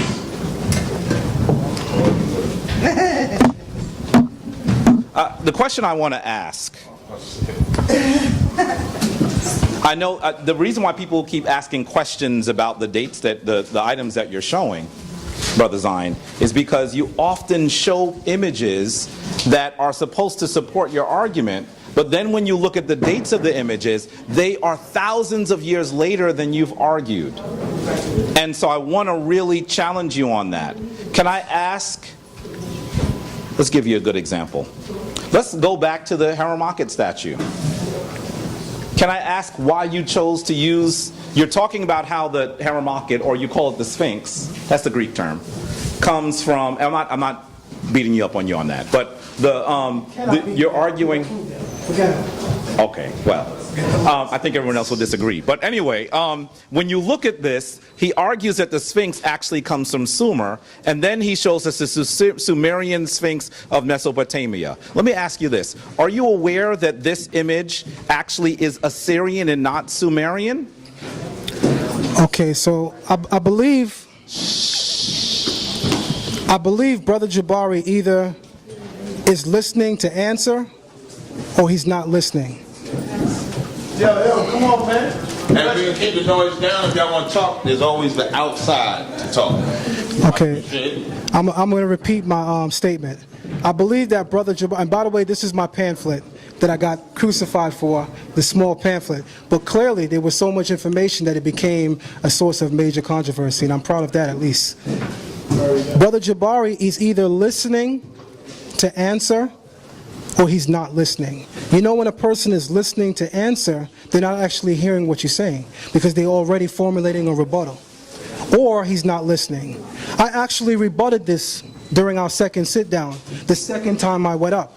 I said, does Brother Jabari know the origin of the term Lamasu? Does he know that it's actually a Sumerian term and not an Assyrian term? That is what I said. You can pull it up on video right now and quote me verbatim saying that. And this is actually a bull. You said that the image in Kemet, misnomer to be a sphinx, would be Heru. But I also showed that one of Heru's epithets is the mighty bull. This representation is absolutely a bull, buddy. On top of that, when we talk about Zion Lexx collapsing the history of Sumer, the Akkadians, and the Assyrians, he is doing a scholarly injustice in doing so, and he's banking on your ignorance, family. Why would he do that? But then Jabari when he gathers information about the origins of Kemet, he collapses older civilizations with Kemet, which he did all night. In fact, he kept saying, why does Zion Lexx say that Abraham is coming from Sumer? The Bible uses the term Chaldea. Well, answer this, brother. When was the term Kemet first used in Kemet? Was it used during even the first 5 dynasties? And if so, do you have a citation for that? But you kept using the term Kemet. Can I say something? You He can didn't absolutely say answer my something. question. He did not answer my question. I listened very carefully. The question is, were you, that's my book. Oh, come on, I paid for it. Of course, of course. I'm sorry I did, but I did. Listen very carefully. Let me say to you that my question is, were you aware that this image is Assyrian and not Sumerian? Okay, so I can respond? Yes. Okay, so let me again say this. This image is called the Lamassu. Are you aware that the term Lamassu is not even Sumerian? What is the Excuse me, it's not even Assyrian. Read the caption. You asking me to answer the question, or Read you the want to caption answer it in your for own me? book. But you cannot answer the question for me. You can't both ask the question and answer it. Okay. And Okay, it's my book. I'm gonna pass it around. Keep talking. So Keep talking. This is some of the stuff that we've been dealing with. I think that without coming at the brother hard, I think that certain things that go on is a little petty. Like, for instance, when I spoke about critiquing Brother Jabari's book, I said that I actually regretted having to do so because I think that he went so deep into discovering and showing that Africa is the origin of the civilizations that Europe is trying to claim. I said that I have to applaud him for that. And I said that I adjure people, even in the Hebrew community, to go buy his book. But yet Brother Jabari, who's supposed to be a Hemneta, a priest, turns around and says, I'm sorry that I bought his book. So what we're showing right now is either we're going to be mature or we're not going to be mature. That's the bottom line. Number 2, I have to answer a question now. I have a question now. So this is where scholarship works. Brother Jabari is the one that went on Sunday TV and said that the biblical 10 commandments are a plagiarization from the laws of Ma'at. So I know a thing or two about plagiarism. So I know a thing or two about plagiarism. I was charged that in this community, maliciously. So with that being said, I know that the very first thing that is questioned or ascertained when a charge of plagiarism is pronounced is proof of authorship. Brother Jabari tells you clear as day, they do not know who was the first to describe Ma'at. If you do not know who's the first to describe Ma'at, how do you skip over to the Bible and say that the Bible's laws must be a plagiarism, to use your words more accurately? You may have had a problem with me seeing plagiarized or plagiarization because you chose to emphasize that or delineate that a little earlier. You're saying that my spiritual legal code is a plagiarism of yours, but you can't tell us who's the author of yours. So from the vantage point of even making such a charge, how do you go into even opening your mouth to make that statement when you haven't even proved authorship? If in your own words you can say, family, we honestly don't know. We honestly don't know. That's what he said. Two things. That was nice. That was nice. 2 things. The first thing you have to understand is I never said that the 10 commandments from the Bible were plagiarized. That was his term. In fact, that's why I corrected him. He said plagiarization. The word just plagiarism. That's why I corrected him. Right? He knew I was correcting him. Nobody else did. And if he's my brother and he's going to go out there and argue his case, he had better say it correctly. I didn't mean that to, no one else even understood what I was doing. He did. It was directed at him. But I never said they were plagiarized, because I truly believe that when people brought forth the 10 commandments, they didn't initially intend it to be something that was taken from Kemet and not given any authorship or credit. Later people did that. Later people said our tradition is primary.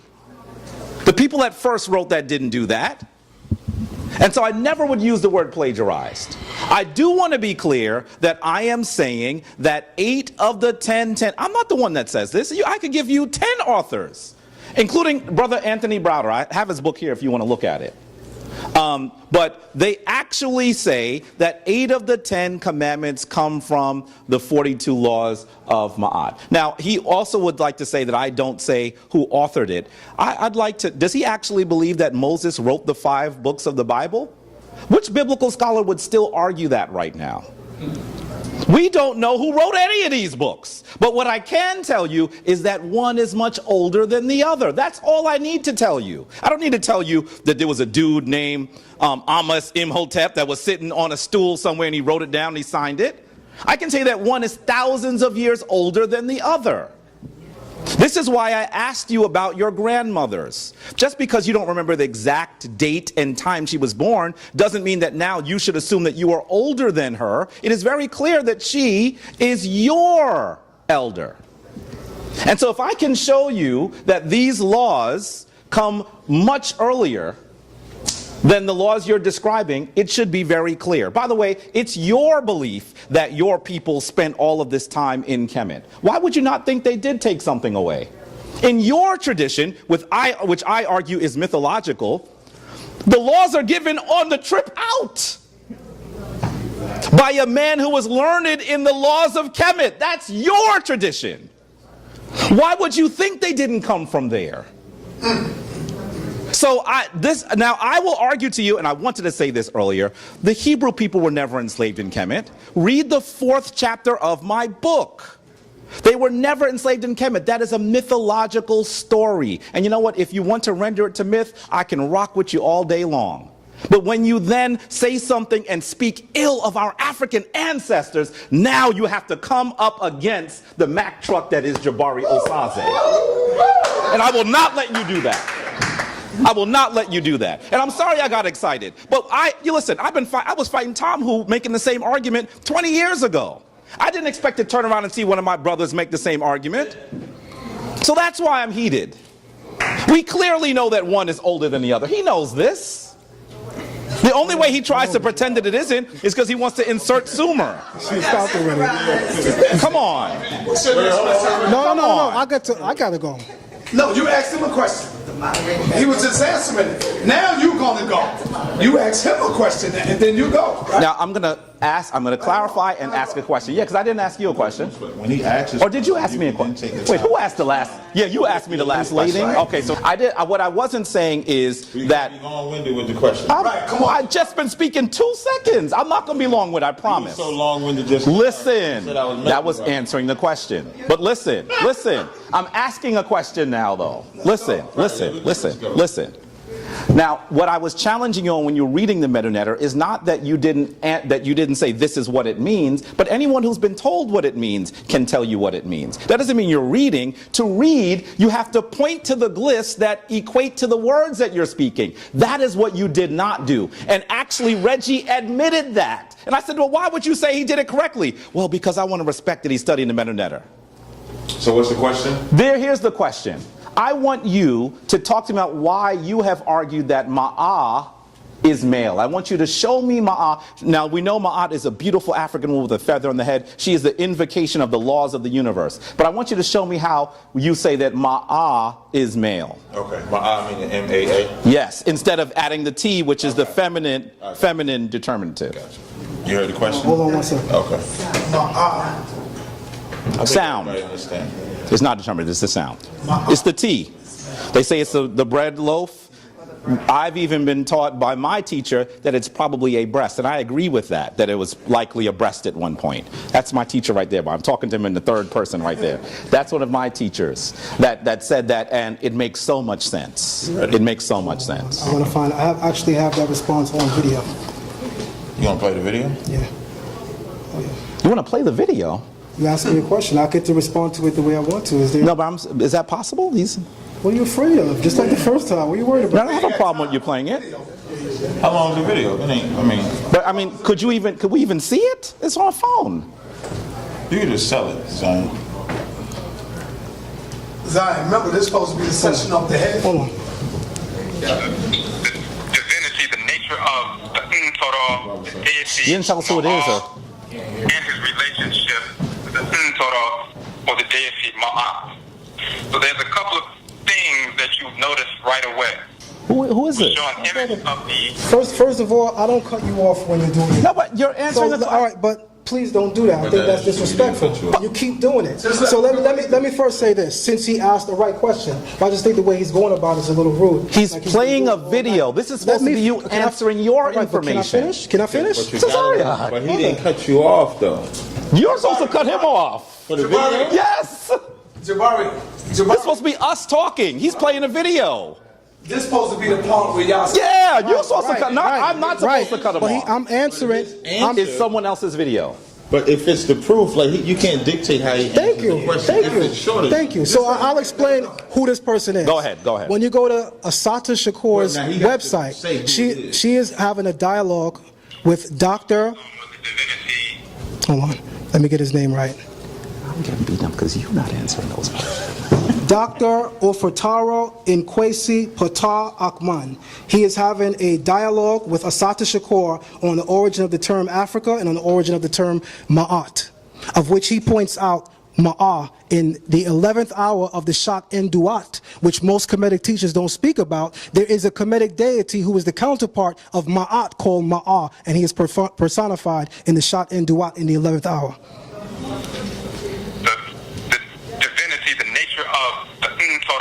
The deity Ma'ah and his relationship to the Torah or the deity Ma'at. So there's a couple of things that you notice right away. We show an image of the Abosom or the divinity Ma'ah on the pictures, the images as you're looking at the site, and then we post that as an image for the advertisement or the event notification.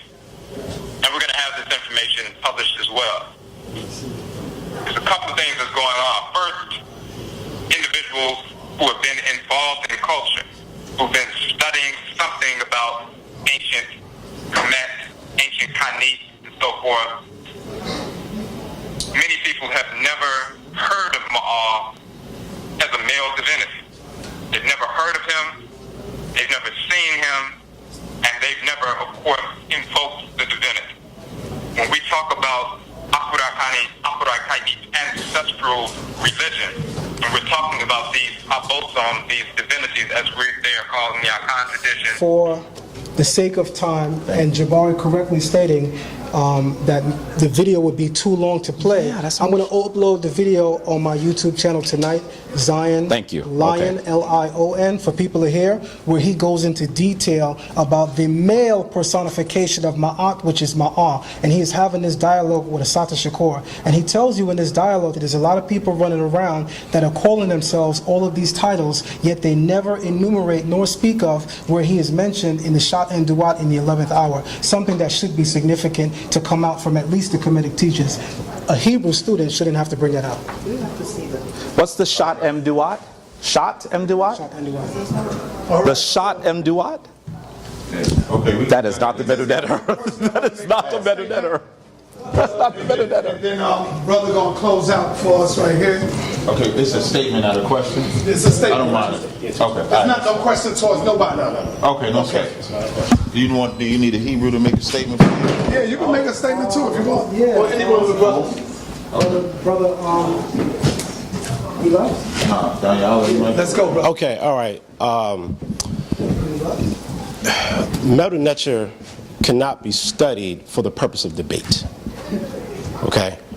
When you study metal nature, the writing system, you have to study it so that you can get understanding.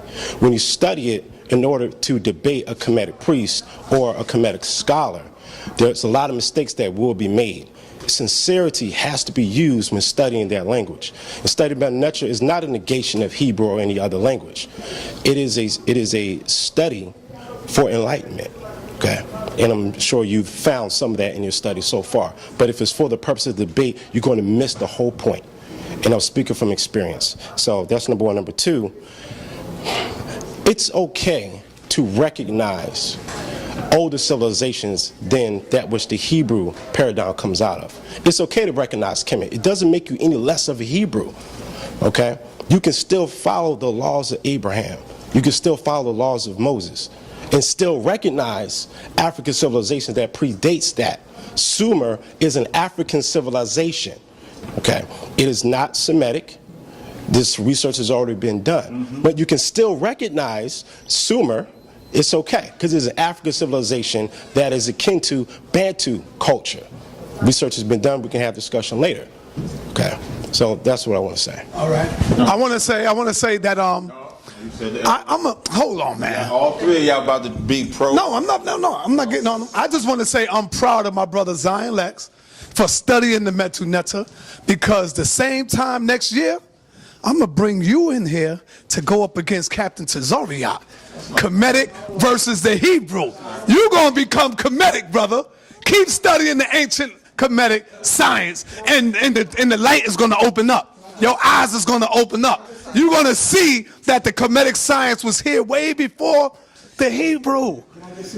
So all I'm saying, brother, is that I'm going to bring you in here to take on Captain Tazariot. Keep studying the Metu Neter, brother. I don't debate Hebrews anymore at all. I don't even think that's productive for us.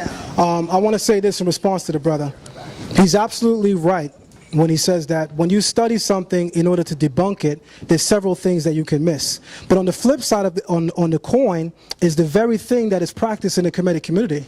When the Kemetic community makes these accusations, they are actually studying to debunk. It's the same thing going on. So if you're going to point the finger on one side, I would also expect that you remember that when you do this, one points back. Remember that the same thing is going on both ends. You made a very strong point, and you're right. And let me say this in terms of enlightenment. The Kemetic term for love, right, would be the excuse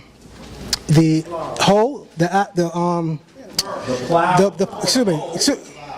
Let him talk, y'all. Let him talk. Just a little levity. It was a joke. It's amazing, man.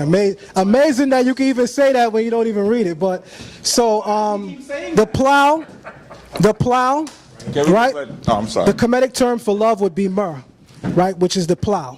The initial glyph is the plow.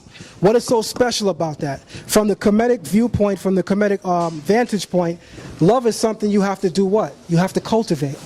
You have to work. Right or wrong, family? All right. Right or wrong? Am I saying something that's wrong? No. Right. So from the Kemetic viewpoint, all right, I won't even say it. I don't think people want to hear it. Let's let Baba. All right, Baba Heru, let's get it. Okay.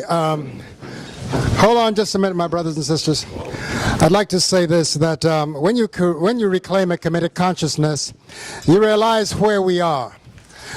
It said that Asa is the lord of Amenta. Amenta is the west, the hidden place from where we were in the east. This is where the sun seemed to set.